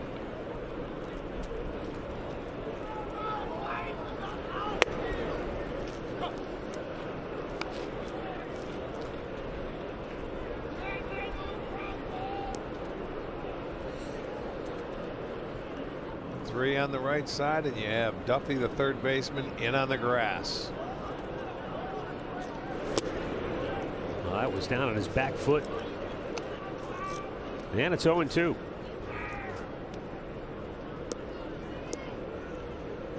Adbert Alzolay gave up 3 hits first time through the order. Second time through, he's allowed only 1. Though that was a home run, and now is Jimenez hit by the pitcher? Or is it a foul ball? He's saying foul ball, I think. Well, he was looking over there like he wasn't sure. I think the umpire was signaling foul ball, but we're going to wait and see here. What's Tito? Well, Tito's going to challenge this, I think. Well, let's take a look here and see where it gets him. Oh, that got his hand Yeah, for sure. that one did. Well, the last time, where were we? Kansas City, where it got the knob of the bat. He never did anything. And I said, you at least got to make a move. That certainly hit him. Well, he's going to challenge this. That's fine. Stu Sherwater calling it a foul ball, the home plate umpire. So the Indians will use a challenge. That clearly caught him on the hand. Now, he's got that hand guard, Rick, on there. And it was Kansas City, didn't it? Hit him on the heel of the bat. And it was in the last Shane Bieber game in Kansas City. We were talking about it, but he never shook his hand or acted like it hurt. But this time it certainly did. It got him on the hand. I mean, you saw the pad move. I mean, he's got to be awarded first base here. Look at that. Clearly, that's the hand. That right. The pad hand. took off. This should not take long at all. Jimenez is going to first base on his own. I don't blame him. I mean, he should have been running as soon as that ball hit him in the hand. Drop the bat and go to first base. Let's go, fellas. Ted Barrett, the crew chief, signaling it hit him on the hand. He gets first base. No kidding. Isn't it amazing how soon we can look at a replay and get it, and it takes so much longer because we got to go through New York. Well, let's see if they can cash in here. 1 on, 1 out. Austin Hedges with 2 strikes. Blooped a hit down the right field line his first time up. Well, that's pretty much like a walk, except it's a little more painful. But they get a free base runner is what they get.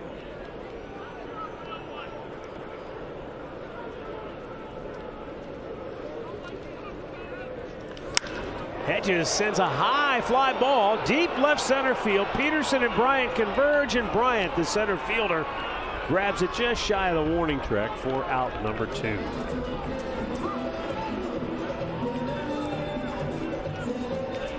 And we'll go back to the top of the order. Cesar Hernandez.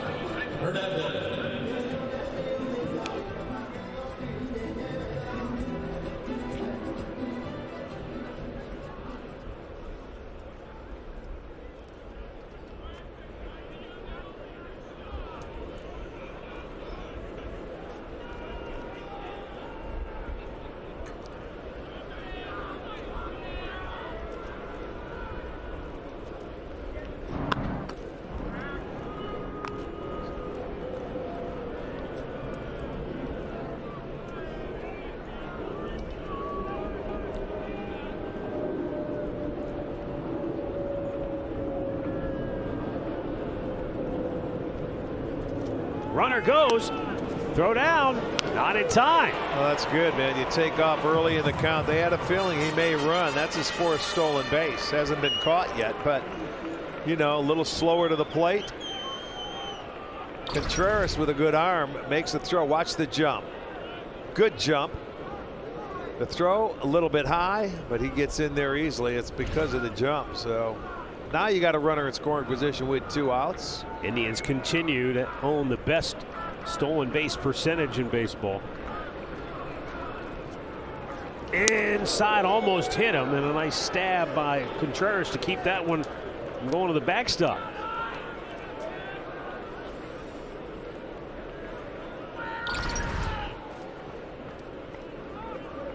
There's the heater in. That one down. That had no comeback to it. That might have been a 4-seamer.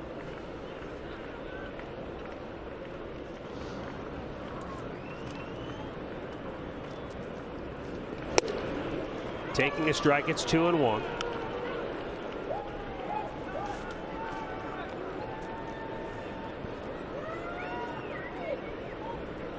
This has been the best time to hit for Cesar Hernandez when he's been ahead of the count, when he's put it in play. Batted .278. Now it's 3-1.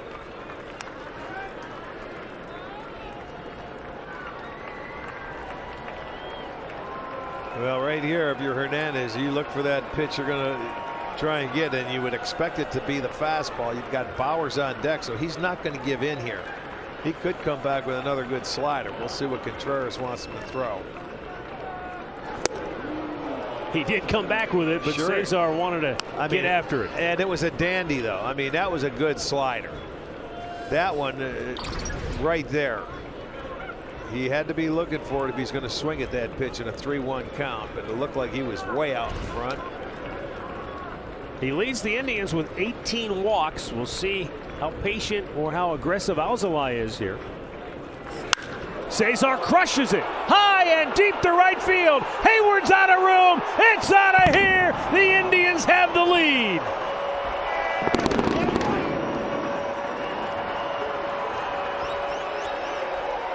Cesar Hernandez's third home run of the season. A 2-out, 2-run shot, and it's 3-2 Cleveland. Well, that didn't take long, did it? He got slider heavy, and this time he didn't throw the good one like he did on 3-1, and Hernandez was waiting for it. You said at the pitch before he was probably looking for it, but you can't hit the good one. There it was. That one was a little flatter, stayed on the inner part of the plate, and one too many sliders. He got away from that fastball. So the Indians come back and they answer and retake the lead, 3-2. And that was that gift, that hit batter. Kept the inning going, gave Hernandez a chance. Just like a walk, only a little more painful. Yeah, right. That's what we say up here. And consider this, Tino had to challenge that. Right. Wins the challenge. Maybe a turning point in the game. Long flip. Inning over. The Indians get a 2-out, 2-run homer to take their first lead of the night here in the 5th inning.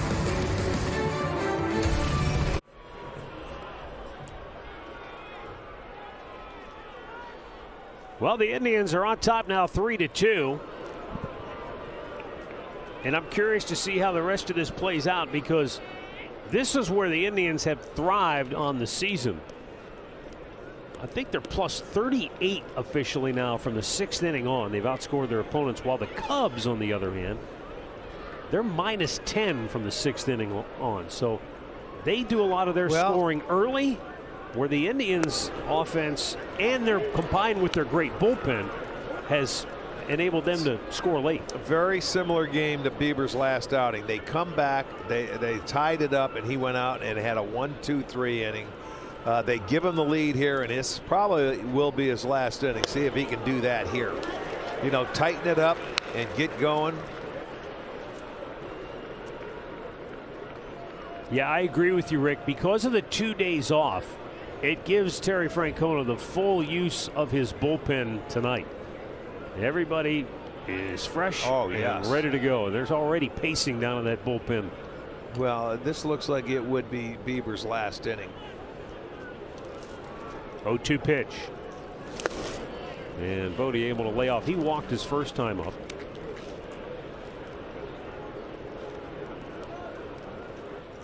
Yeah, Bieber with 3 walks on the night. Bodie was 1, and then Rizzo walked twice tonight.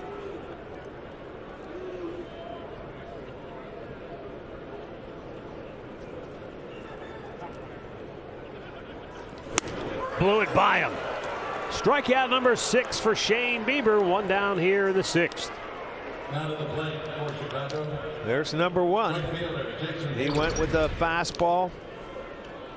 Elevated. Top of the zone. Bodie swings through it. Bieber gets number 6.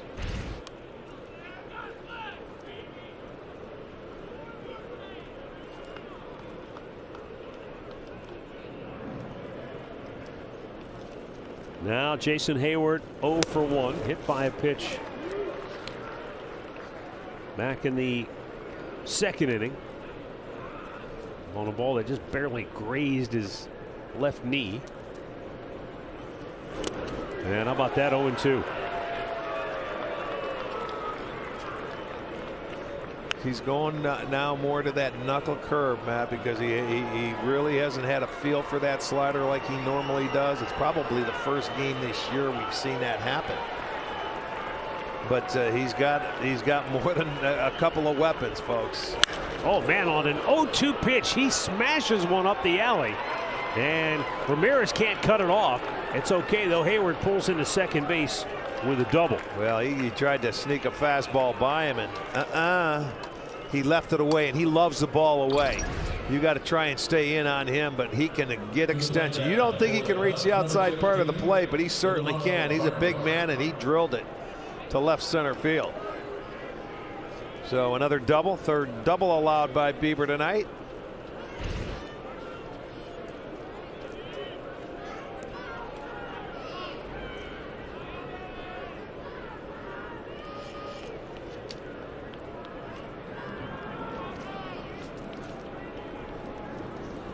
Swing and a miss by Ildemaro Vargas, who has struck out twice tonight.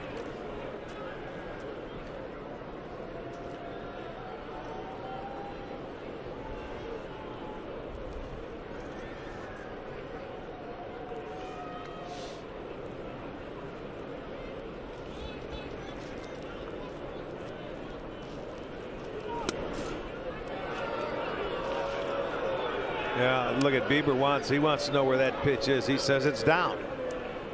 Now you never see Biebs ask or look at something like that, but he's saying it's low.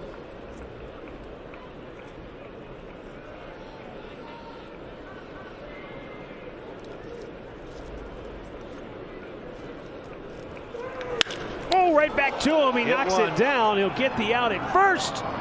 He threw it in the dirt, and he just goes like, oh boy, thank you for saving me right there. Yeah, and he did, because Bieber was a little upset. I think he wanted to get Hayward in a rundown because he had him. He wanted to take him out of scoring position, but he realized it, and then just I don't know if the stride there. Look, he's on the mound and he just spikes it, but he gets saved, so he gets a second out.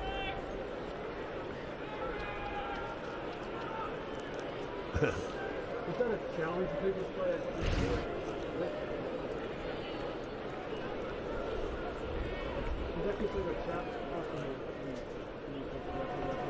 So 2 down for Eric Sogard.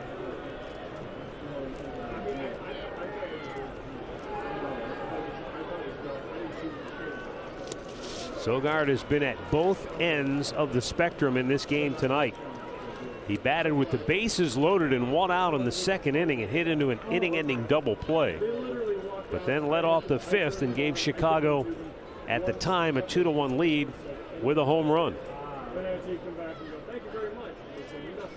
A home run in which it looked like he had gotten a second chance.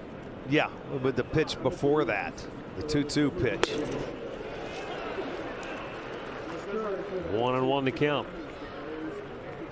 Tying run 90 feet away.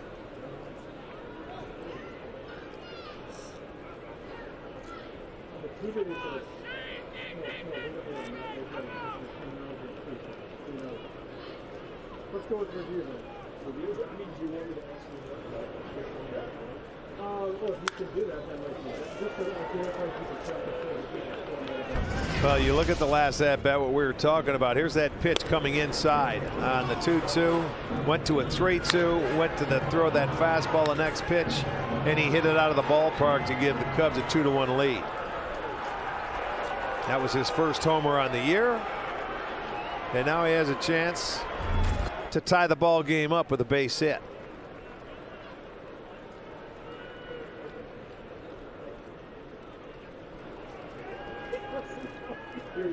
And now the 1-2.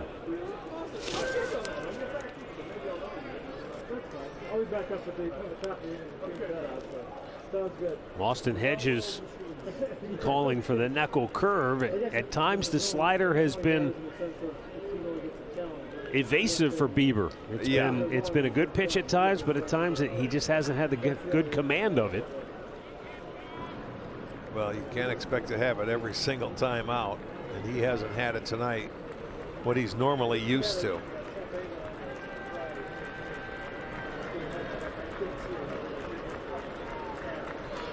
And the 2-2. Swing and a miss. He struck him out with another great curveball. 7th strikeout of the night for Bieber. And the Cubs are 0 for their last 9 with a runner in scoring position. Remember to tune in to the Tribe Report every Tuesday night with Alan Jensen, brought to you by Dunkin'.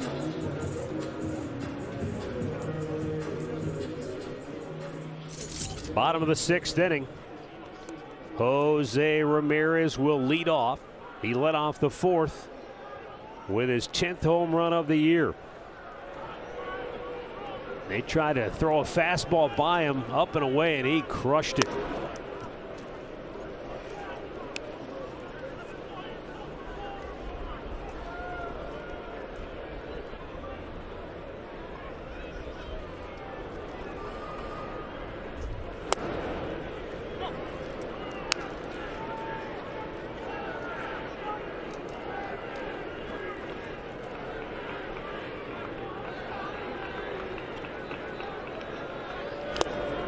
Boy, he pulled the string on a changeup, Rick. There's one of those rare times where he mixed in a changeup and it was a good one.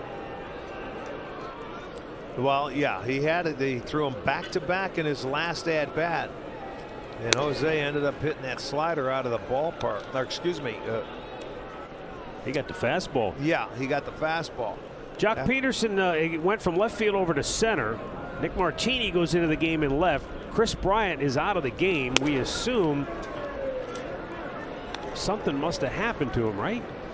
I wouldn't think you'd take him out of the game. No, he'd be hitting second coming up in the 7th inning.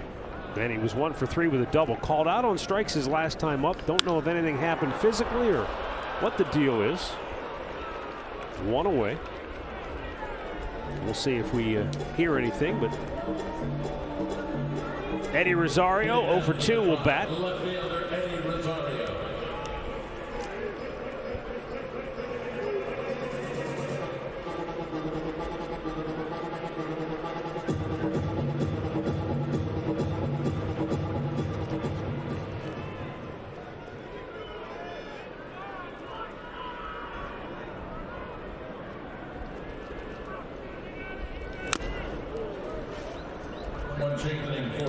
Well, Rick, I hope none of my former mathematics instructors are watching tonight, but the Indians have 2 extra base hits, both of them home runs. They have a total of 5 hits. I think that's around 40%. I think you're pretty good. I think they're going to be proud of you. And I bring that up because the Indians came into today leading the majors in an odd statistical category. 43% of their hits this year have been extra bases. That's the most. There haven't been a lot, but 40% of them have been for extra bases. There's a high fly ball left center. Peterson calling for it, and that center fielder grabs it just as Martini ducked behind him. 2 down. Well, spring is here and baseball is in full bloom at Progressive Field. Tickets are on sale for games against the Cubs, Twins, and Blue Jays. Purchase your tickets today with the Ballpark app, or you can visit Indians.com.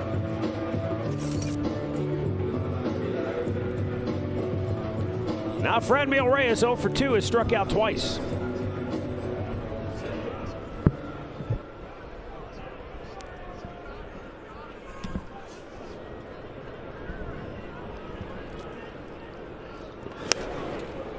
Looked a little tardy on the fastball there.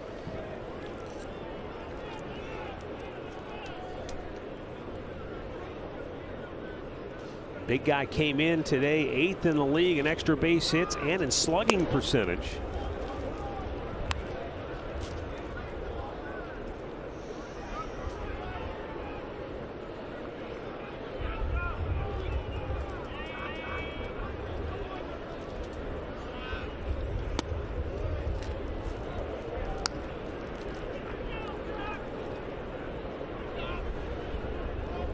this is somebody that can get one, though, at any time. You're not one swing of the bat, and he could put a point on the board. You know, there's an option right there, or an opportunity for him right there. He got the slider, but give Adbert Alzolay credit. He threw it right on the outside corner, man. As advertised, they said he's got a live arm, which he truly does. That good fastball, and I can see why he throws mostly sliders. He's got a good one. But he can't forget about that one little two-seam fastball. He started the game off with Hernandez that came back over the plate to the left-handed hitters to keep him honest. I think that's going to could be a good pitch. He went to it there. That was the pitch, Arch. Yeah. His 6th strikeout of the night, retires the side in order. 3-2 Cleveland. Cleveland Indians baseball brought to you by KeyBank. You're our neighbor, not a number. KeyBank opens doors. Top of the order for the Cubs here, 7th inning. And Shane Bieber is back out. 102 pitches already on the night. He has fanned 7. Jock Peterson leading off, looks at a ball in the dirt. Peterson 0 for 3 tonight. Started the game with a screaming line drive right back to Bieber, who caught it. Boy, oh boy, 111 miles an hour off the bat. Would they say 0.3 seconds for it to get there? Did you ever do that game with a stopwatch? You try to start it and stop it as fast as you can? Yes, a lot of times. We killed a lot of time doing that. Yes, I know. Haven't we all? That's one of those, like, you don't realize how fast that is until you play that game. Like, oh my God. Yeah, and then you try and do it to get just to 1 second. Yeah, absolutely. Action in the bullpen for the Cubs. Try Penn. Well, eerily silent. I know he wanted to send Bieber back out there, but he has really gone through 6. He had 1-1-2-3 inning, and that was the first. And I was thinking, Tito never has a fresher bullpen than he does tonight. Boy, Jock Peterson, man, we haven't seen him because he's been a Dodger, but that's second time tonight. He's 3-0 count. Complaining about pitches that are on the plate.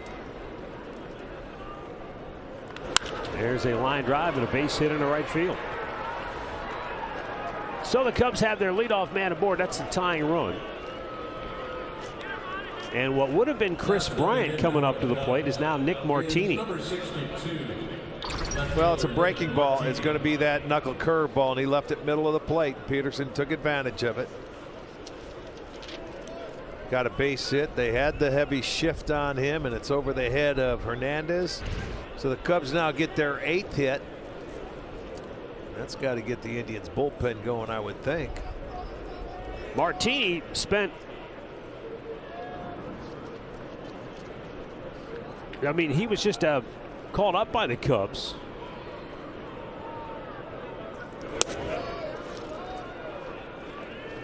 Made his debut on Friday as a pinch hitter. He was at AAA. Spent last year at the Philadelphia Phillies alternate site.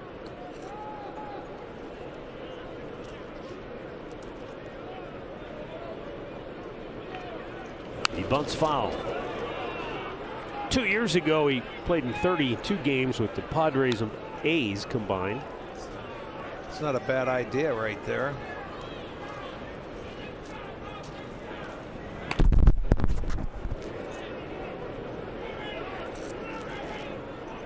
A fresh and loaded bullpen, raring and ready to go.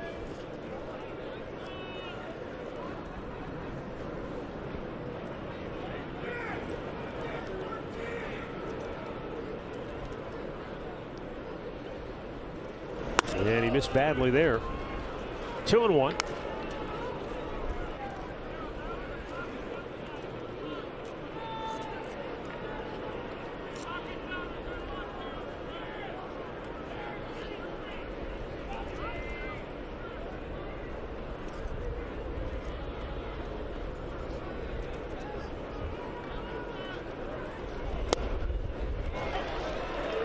Curveball in for a strike. Cubs have had a hit in every inning except the first when they went 1-2-3. Right. So it's been a grind for Bieber all night long. It man. has.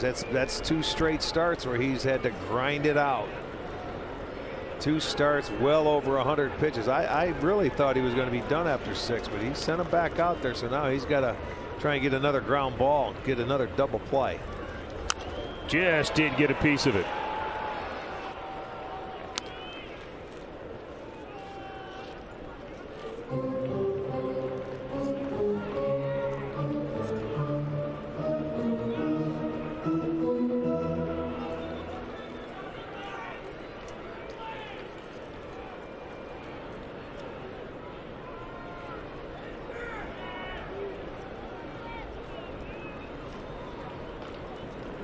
And the 2-2.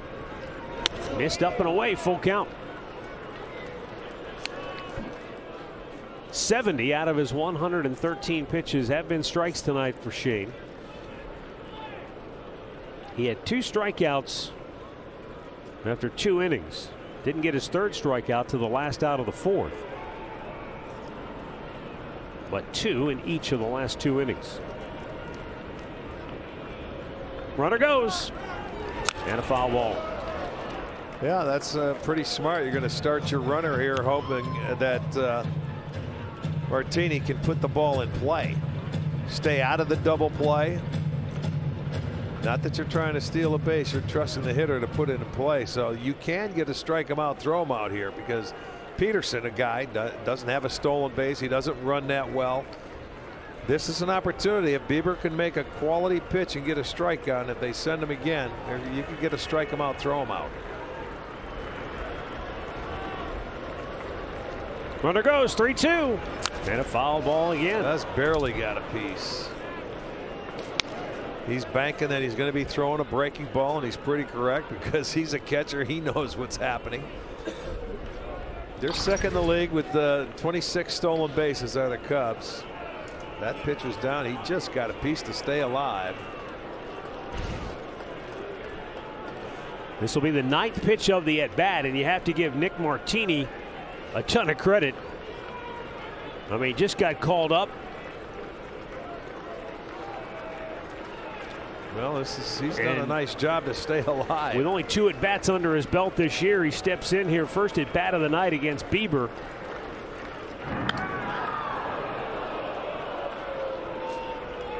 With the Cubs down a run, he's been fighting tooth and nail, although you have to figure that Shane is just about out of fuel here.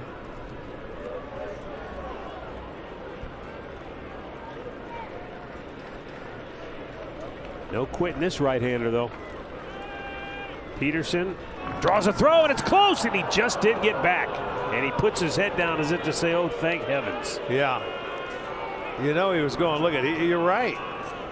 It looked like he was awfully close. He just gets back because he was running again. He got the hand back in there.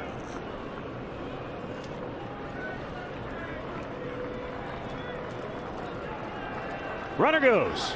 3-2, swing and a miss, throw down in time. There you Strike go. him out, throw him out, double play. And for the 20th consecutive game, Shane Bieber has struck out at least 8 batters. Well, that's what you get when you have Bieber on the mound. I mean, it was breaking ball. He gets him with the fastball and a good pitch for Hedges to throw. And you throw him out because Peterson's not a base stealer. He was banking that he would put it in play. Martini, he did not. He fouled off a couple. Look at Bieber. He's pumped. He knows. Forget the strikeout streak. He's still got a 1-run lead here, looking for a win. Matt Duffy 1 out of 3 on the night. He's been a tough at bat, though, for Bieber. He struck him out first time up. Then he hit a screaming line drive that the Tribe turned into a double play in the 3rd. Broken bat single to right in the 5th. He's going that way again, but it's foul.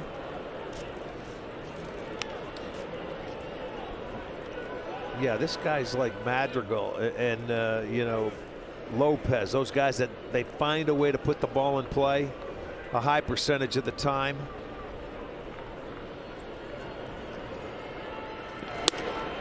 And that's a strike that's not called. Boy, oh boy, oh boy. How do you miss this call? Well, you see where Hedges is sitting. And there's the, I mean, he's sitting on that part of the plate. You can't get him low, you can't get him high. And he missed another one. Look at Bieber, he's frustrated now.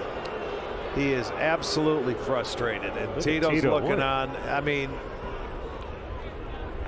a guy that's working so hard to get strikes and you throw him and you can't get him called, that's not right. Right field. Naylor moving over, will have to play it on a bounce, couple of bounces, and now he kicks it around, and Duffy's going to go for two, and he's in the scoring position. Yeah, ball. Shane Bieber is livid right now. Yeah, he is, and he should be. Not only that, you make an error in right field to let him get to scoring position. Tito's going to make the move, but shame it has to end that way tonight for Bieber. It'll be a base hit and an error, allowing that tying run to get into scoring position.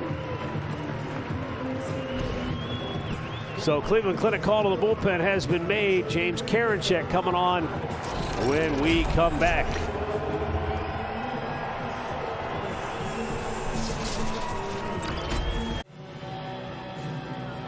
Top of the 7th here at Progressive Field. The Indians lead the Cubs 3-2. Al Pulowski with you for a Ganley Subaru game break. Let's head out to Washington, D.C., where Philadelphia is taking on the Nationals. And how about Bryce Harper? For the third consecutive time, he faced his high school teammate Eric Fetty. Without being intentionally walked, he hits a home run. That made it at the time 2-0. It's now 3-0 Philadelphia as Harper got his former high school mate, Matt and Rick. Well, you could walk him, but doesn't have to be intentional. You can just pitch around him. Exactly. Anthony Rizzo bats with a runner in scoring position. That's the tying run.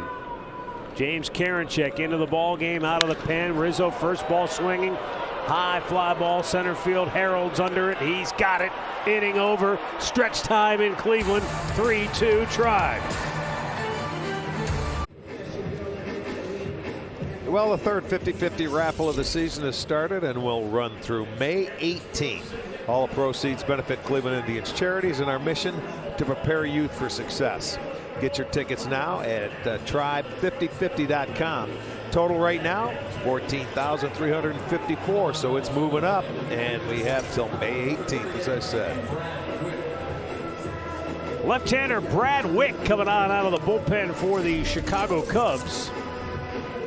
Making his second appearance of the year. He is 6'8", almost 260. The Cubs got Wick in a trade in which they sent Carl Edwards Jr. to? I don't know. Where everybody gets traded from. San Diego. Oh, I'm used to having him. We had a couple off days. He forgets everybody's from San Diego. He was originally a New York Mets draft pick in 2014, but the very next year he went to the Padres in a trade that didn't really garner a lot of headlines. Yeah, I didn't know. Is he still there? Cubs picked him up 2 years ago for Carl Edwards.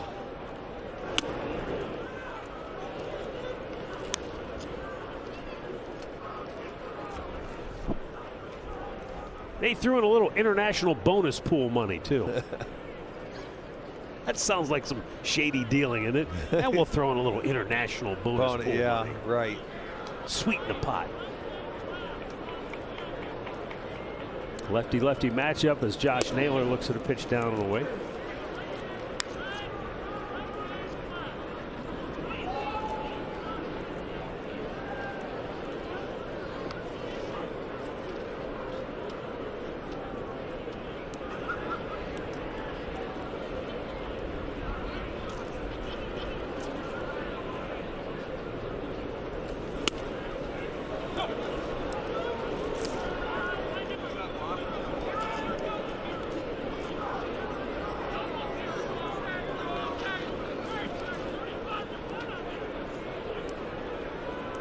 See his breaking ball.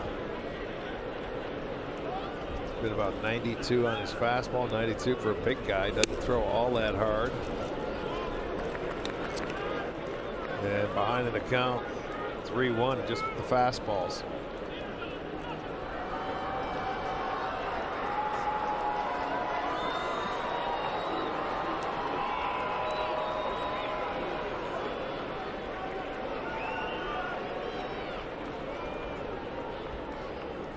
And he had a healthy rip and a low fastball. One need him.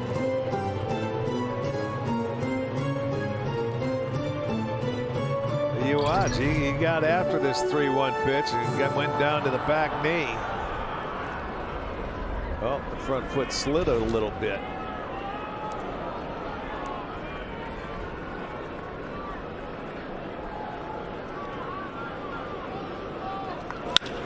And that's a fair ball over the bag.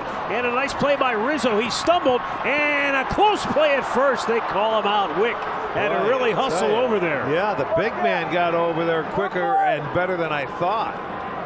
And I'll tell you what, it looked like they had him. Rizzo wanted to take it himself, but he fell on the ground, so he had to jump up and make a hard throw to the pitcher and time it. And it was well timed, and give Wick credit. He hustled over there. Look at that's a big man having to get over to first to beat the runner. And you can see Naylor just he's out by half a step.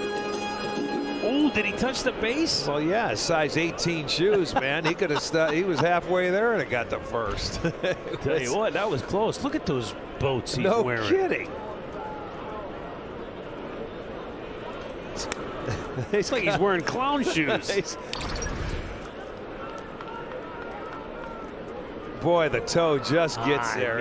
I mean, seriously. Yeah, they're docked down on the harbor, down in the lake tonight, getting those spikes washed.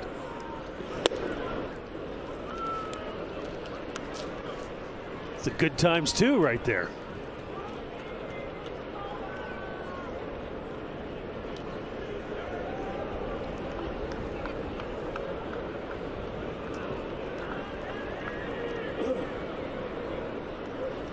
And Harold, not a real good looking swing. No, that's a funky swing award right there.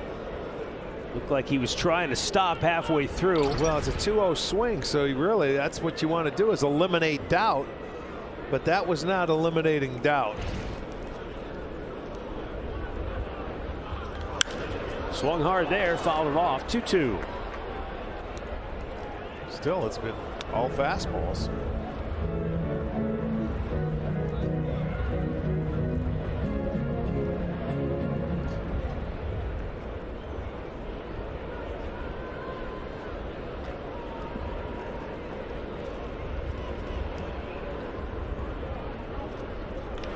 There's line the to left. ball.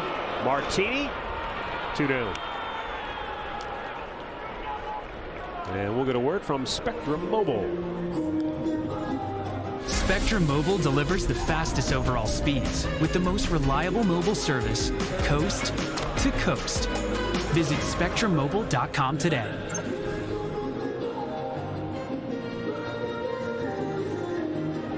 You know, by the way, I think you were asking about Carl Edwards, where he's at now, the guy that Wick was traded for. I mean, because he had a couple of decent years with the Cubs, pitching out of the bullpen. After San Diego, he was a free agent, signed with Seattle, only pitched in 5 games in the short season last year. And then he was with the Braves, only pitched in 1 game this year. Gave up 3 runs on 3 hits and 1/3 of an inning. The only out he recorded was a strikeout and just designated for assignment. I remember him being a skinny guy. It's sort of like they call him the Tristan. The string bean slinger is his nickname. Or some people got a little lazy and started calling him Carl's Jr. I mean, come on, you can do better than that.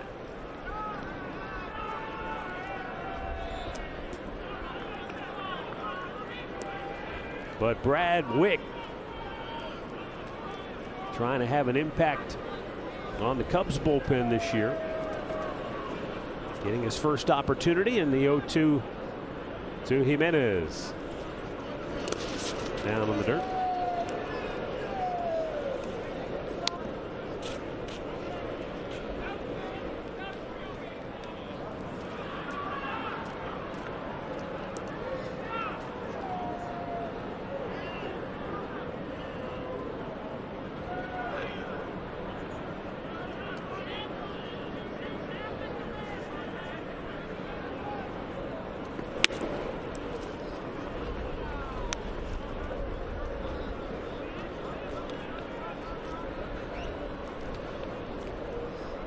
2 down, bases empty, and a 2-ball, 2-strike count for Andres Gimenez.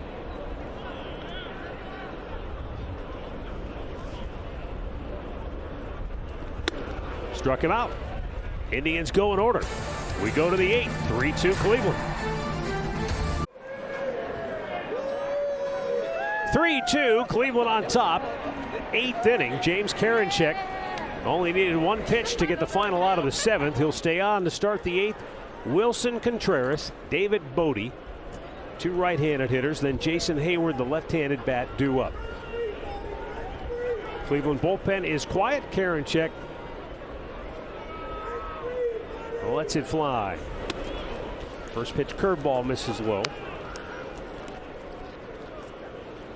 Karinchak in 15 innings of work, coming in with 30 strikeouts.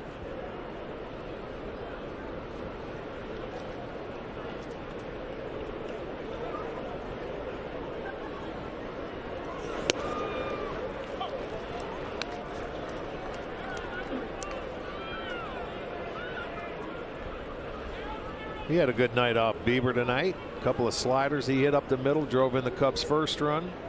Singled in the 4th for his 2nd hit.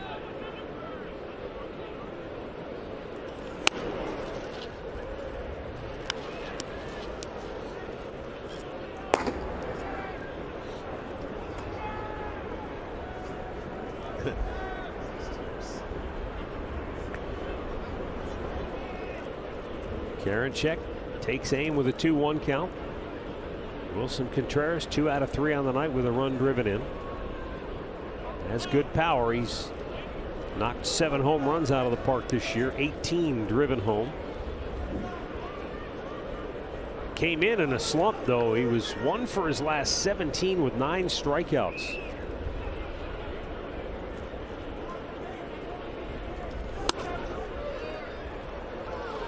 Three balls and a strike.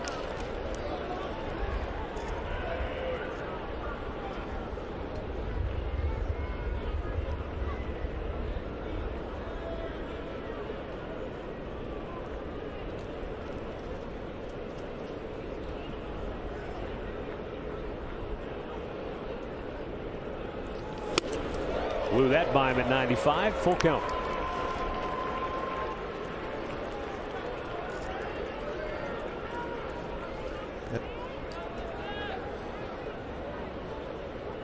David Bodie on deck.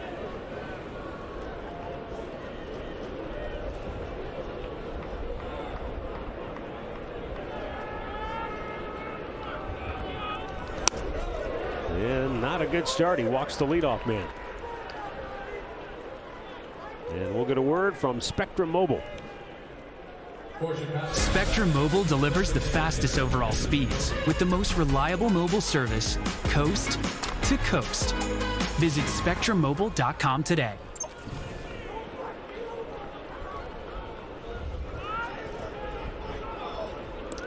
Well, with the leadoff man at first, David Bodie is the batter.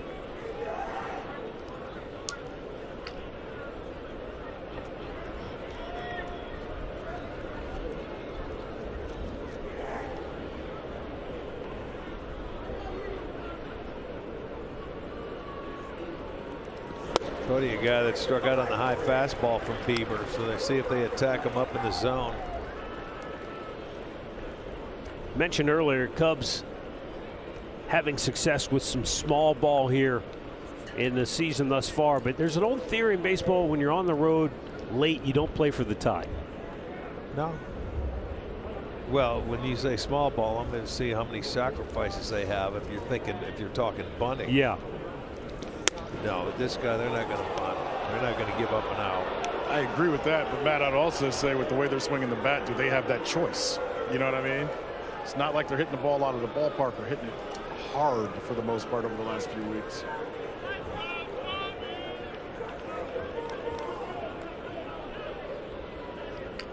They've got 9 sacrifices on the year, and I'm sure the pitchers have most of them.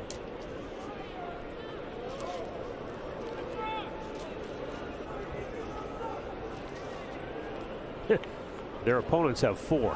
Yeah. How about that? They have twice as many as their opponents have.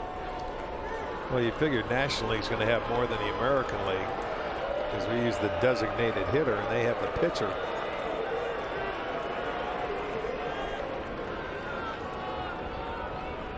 The 1-1. Fly ball, routine in right field. Naylor is there. One away. Well, the Indians defense has been on their toes tonight. First pitch of the game. My goodness. Hello.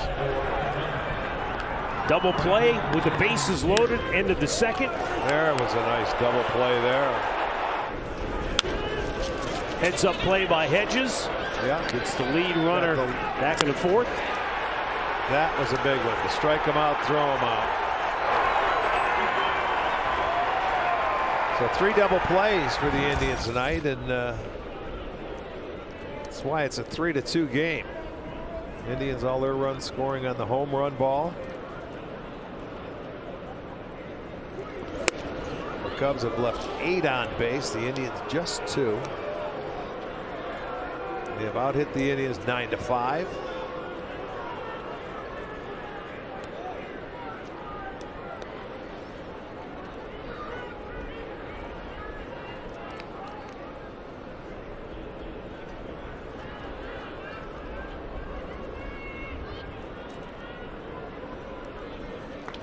Uh-oh, that's hit hard down the line. It is a foul ball. Boy, off the bat, I wasn't sure. It didn't sound like he hit it all that hard, but Hayward took off flying down the line, and I thought, well, maybe that is going to stay fair. It ended up well foul.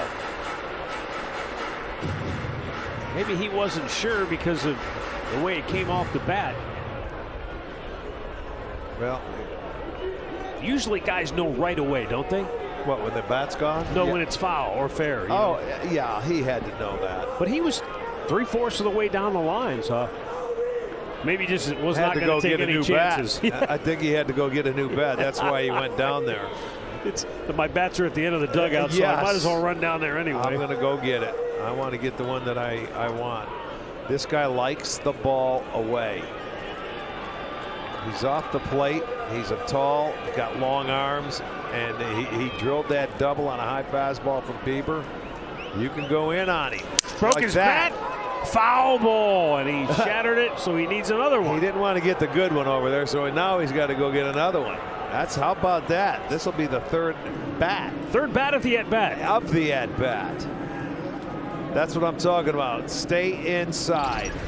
There's no way he can extend on that. I mean, look at it shattering there.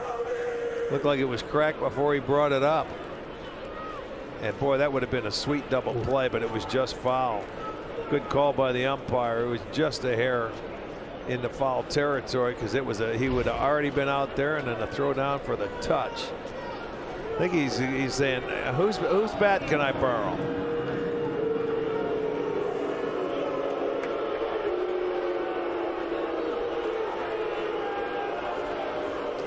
Well, that was part of the effort to try and speed up the game, so to speak, is that they wanted hitters to have a spare bat on deck ready to go with him. But rarely do you see a guy break two bats that fast. That saves a lot of time in a game. I'm going to bring out 3 bats. Every second counts. Now the 1-2. No, it doesn't. In the dirt, nice block by Hedges. Yeah, that was a nice job keeping it in front.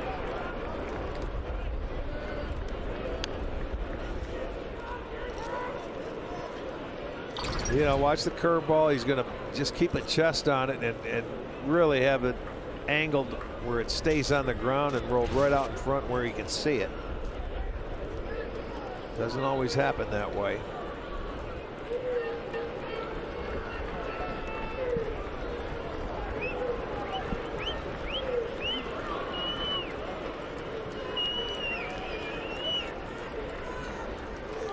Yanked foul.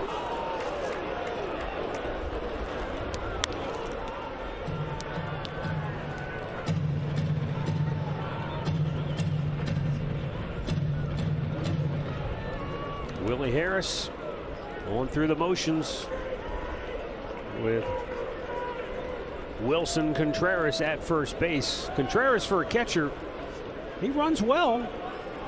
He's stolen 2 out of 3. Yeah, you pay attention to him, though, and he won't. 2-2. Swing and a miss. He struck him out, and that was a wicked curveball. 2 down. Got him to swing over the top. That was a good breaking ball right here. Didn't started it a little bit higher. It ended out of the strike zone, but got him to chase this one. You see the rotation way out in front. So he got 2 bats and a strikeout.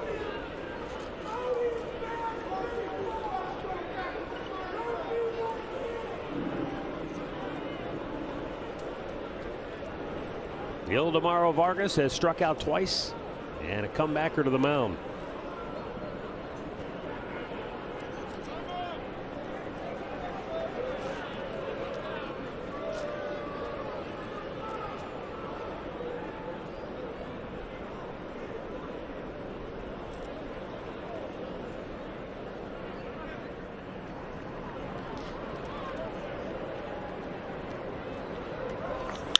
Weak ground ball to second base.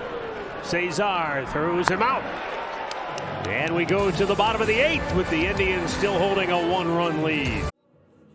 This copyrighted telecast is presented by authority of the Cleveland Indians and may not be reproduced or retransmitted in any form.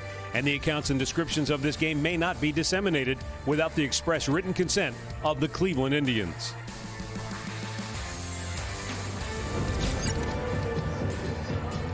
Rex Brothers will come on to pitch for Chicago here in the bottom of the 8th inning. Another left-hander. Tennessee native. He was originally a Rockies draft pick back in '09. Spent most of his time in the Rockies organization. But then in 2017, a change of scenery took him to Atlanta. And now with the Cubs.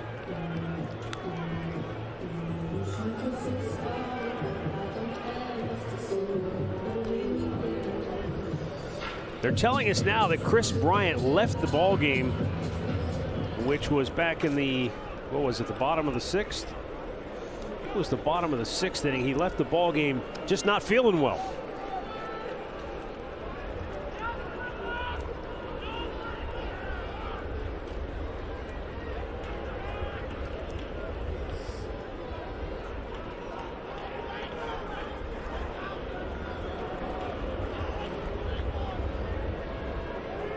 Austin Hedges leading off for the Tribe, bottom of the 8th inning, 1 out of 2 tonight. And Brothers misses down low.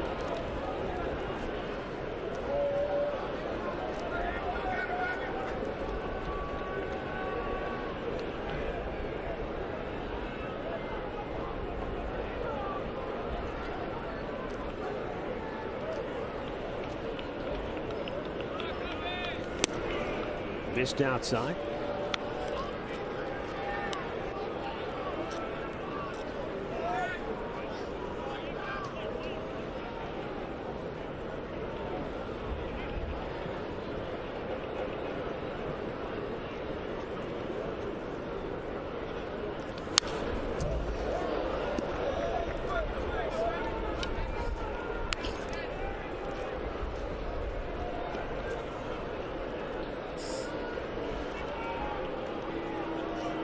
When Brothers began his career,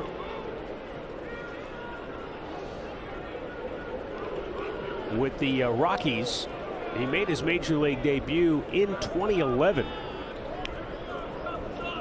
That's just 2 years after they drafted him. Now granted, he was a supplemental first-round pick, so there was some high hopes and a lot of, interest there. And 2 years after he made his debut, he saved 19 games. Wow. For Colorado. So, there were a lot of people that thought, hey, this guy's going to be a really good closer. And I can see, even at this point in his career, why they felt so strongly about him. For a left-hander, Rick, you don't see a lot of left-handed short armors. Either that or he just hides it well, but the ball just kind of pops out of nowhere. And I can see where at times it would be difficult to pick up for hitters. Well, you don't know him, you don't see him all the time. I'm sure it could be. Hernandez now getting an opportunity to hit from the right side of the plate.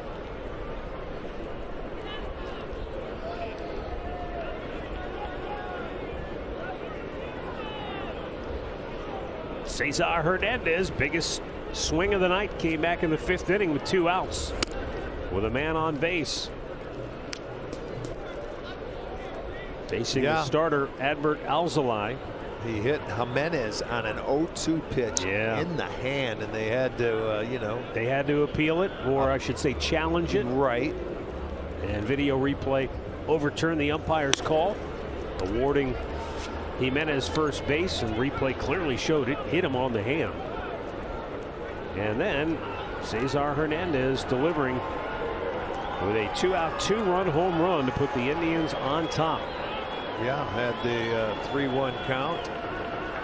Took a swing at a good 3-1 slider. And then came back with another one and said, uh-oh, wasn't the same. It was hit into the seats.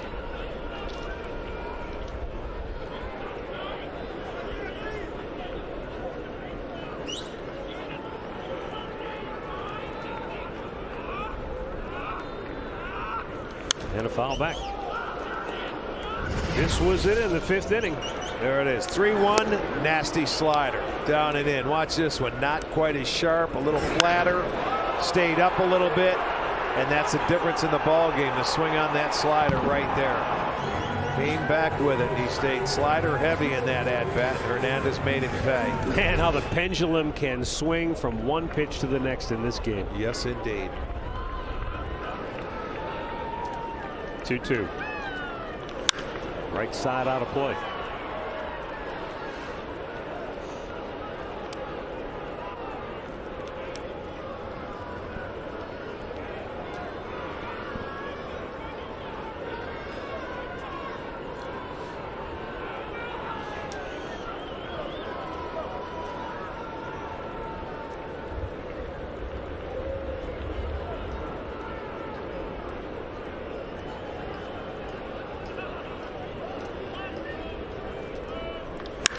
That's hit pretty well, high in the air, left center.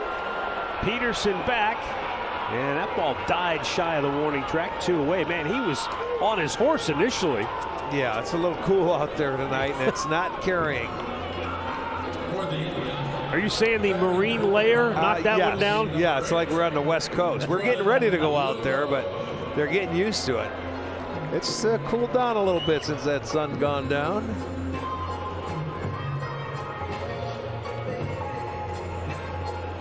Does feel a little bit like Oakland, where in the afternoon it feels nice, and all of a sudden that sun goes down. Yes, indeed. Really Not cooling any off. place in California, it's pretty much like that, other than maybe L.A. Jordan Luplow 0 for 3. I'm sorry, pinch hitting for Jake Bauers, who was 0 for 3. Luplow with the right-handed bat in here against the lefty on the year is 0 for 3 as a pinch hitter.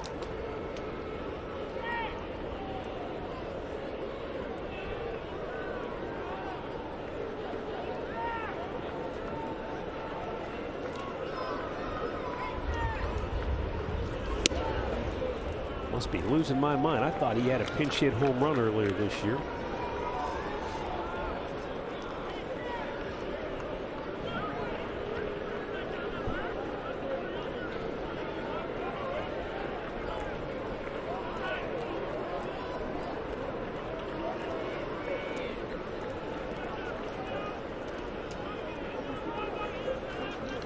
Back out of play.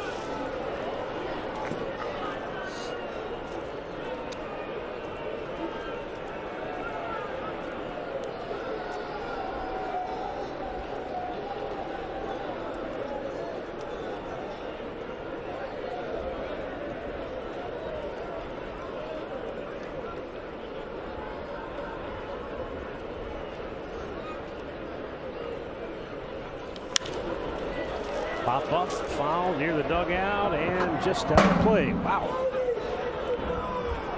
Kind of landed in a bucket, didn't it? Yeah.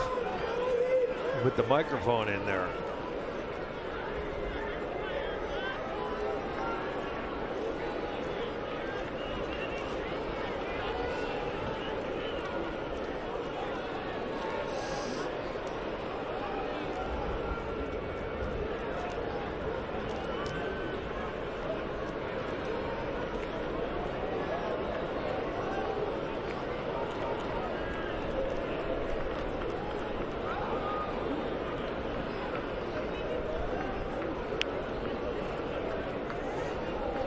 And the 2-2 is strike 3 call.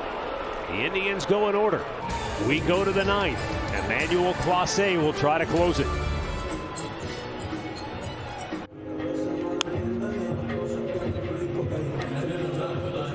Well, as we go to the bottom of the 9th inning, let's look back at Shane Bieber, who started tonight, went 6 2/3, struck out 8, allowed 9 hits, walked 3, only 2 runs though. One of those runs, a solo home run by Eric Sogard. And defensively, they were pretty tight behind him tonight. That was a key play. Strike him out, throw him out, double play. He had 3 double plays, man. He had to navigate his way through. He battled his last 2 starts. He's worked very hard.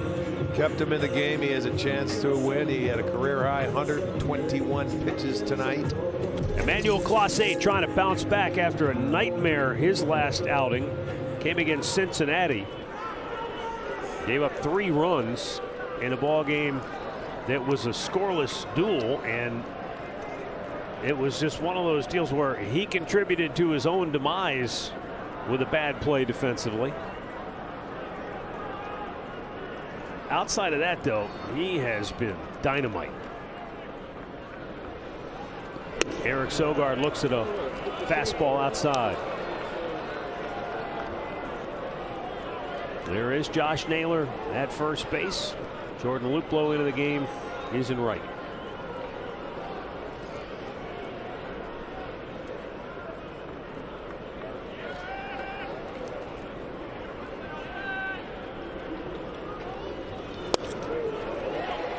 And that'll even the count at 1-1.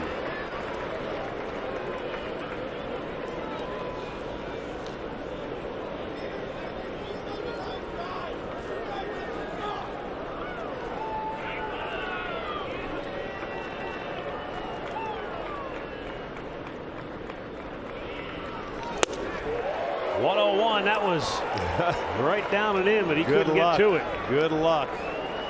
He took that, you know, the 1-0 pitch, trying to probably just get an idea where that release point's coming from. And then this one had a little run to it, like it was a little cut fastball at 101.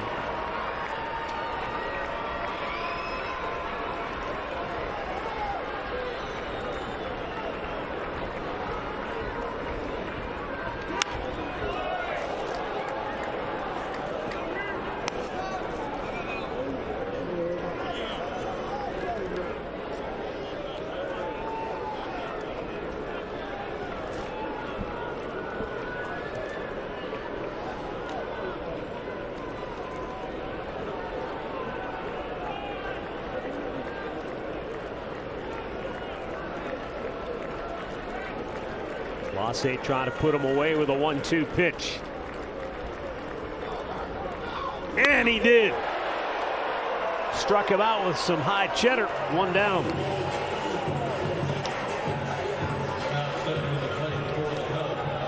Yeah, he went down to get that first strike, and there's the elevated going away. He used both the quadrants, down and in, up and away, to get him, and got the strikeout, and that ball was right by him. I mean, that wasn't even close. Jock Peterson is 1 for 4 tonight. Base hit came his last time up.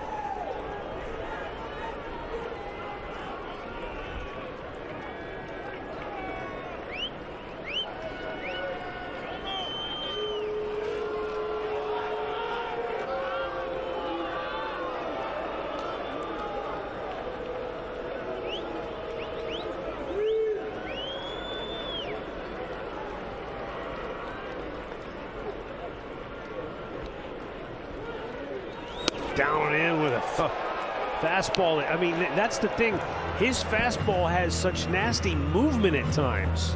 Well, that's what I'm saying. And watch his body move. He's got to really start early to get to that pitch down and in. That's a ball. You know, by rights, he should be taking that pitch because he's not going to be able to hit that one. You can't dig a 100-mile-an-hour fastball out with a 9-iron there. The 0-1. Right back up the middle. Backhanded almost, but Jimenez could not come up with it. It got through him, and the Cubs have the tying run aboard.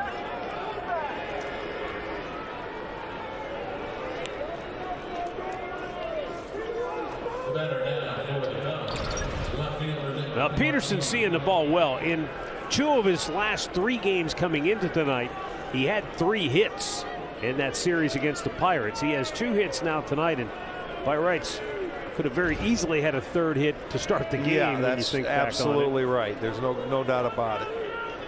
He got one there. It looked like Jimenez could have got that ball, picked it. Second, off the end of the glove. Second time now from the 7th inning on that Chris Bryant spot in the order playing a big role. He was in the game to start. He was 1 for 3 with a double. Left the game not feeling well. And it was Martini who came up with a runner aboard in the 7th and struck out as part of the strike him out, throw him out double play. You knew something had to be wrong with him if they pulled him out of the game because it was a 1-run game. No way he's coming out of it. But they say he didn't feel well.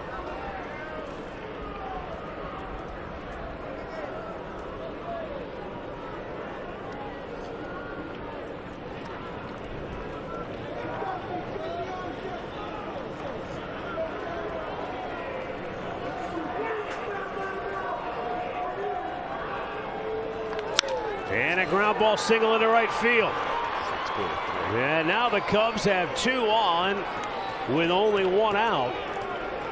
And Matt Duffy coming to the plate. Well, this ball hit right on the nose. Boy, they come back and he's staying middle. That ball's straight, but they got to it 100 miles an hour. Martini drilled it into right field. Back-to-back hits for Chicago. Now, I said this in his last outing. He's a little upset. Probably just upset with the result. It was a ground ball. It was close to maybe getting it out there, but it was sharply hit, and Hernandez just couldn't get to it. But he knows that he's going to give up some hits. He's going to have that happen. But he feels like he's 1 pitch away because his stuff is so overpowering at times that this will be a good at-bat then, because this guy puts the ball in play and makes contact. See if he can get him to hit it on the ground and get the double play. They've had 3 already tonight.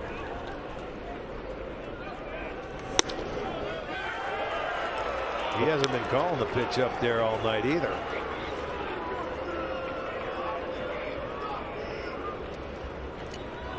Duffy, a guy that stays on the ball. They're playing him pretty much straight up, but he will go to right field.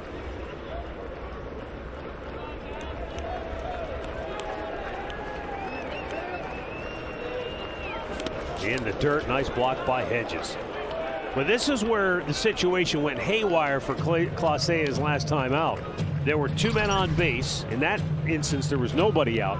But that's when he got the comebacker and turned to go to second, but there was nobody there. And before he could realize it, he'd let the ball go, and that just sent the thing tumbling into a disaster.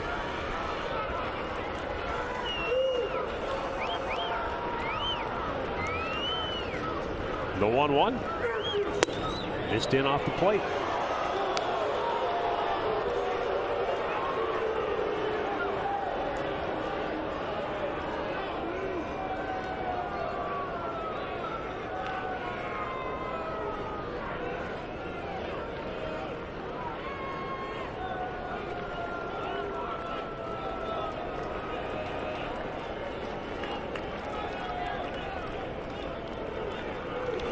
Ground ball. This might be 2. There's 1. Can they turn it? They will. Book it. The Indians stop a 4-game skid against the Cubs as Clase gets a 2-for-1 ball to end it.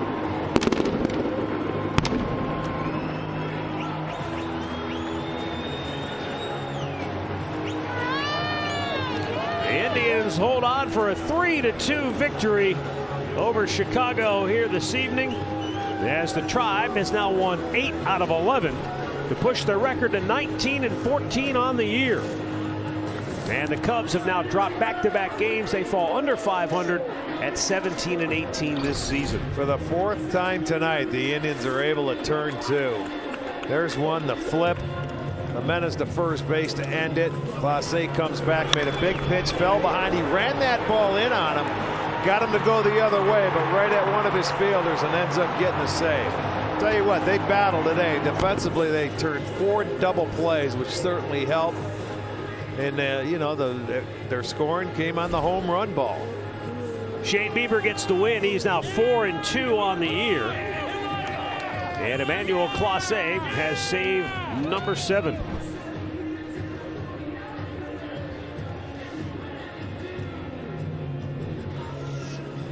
Let's send it out to our Indians Live post-game set. Al Pulaski, Jensen Lewis.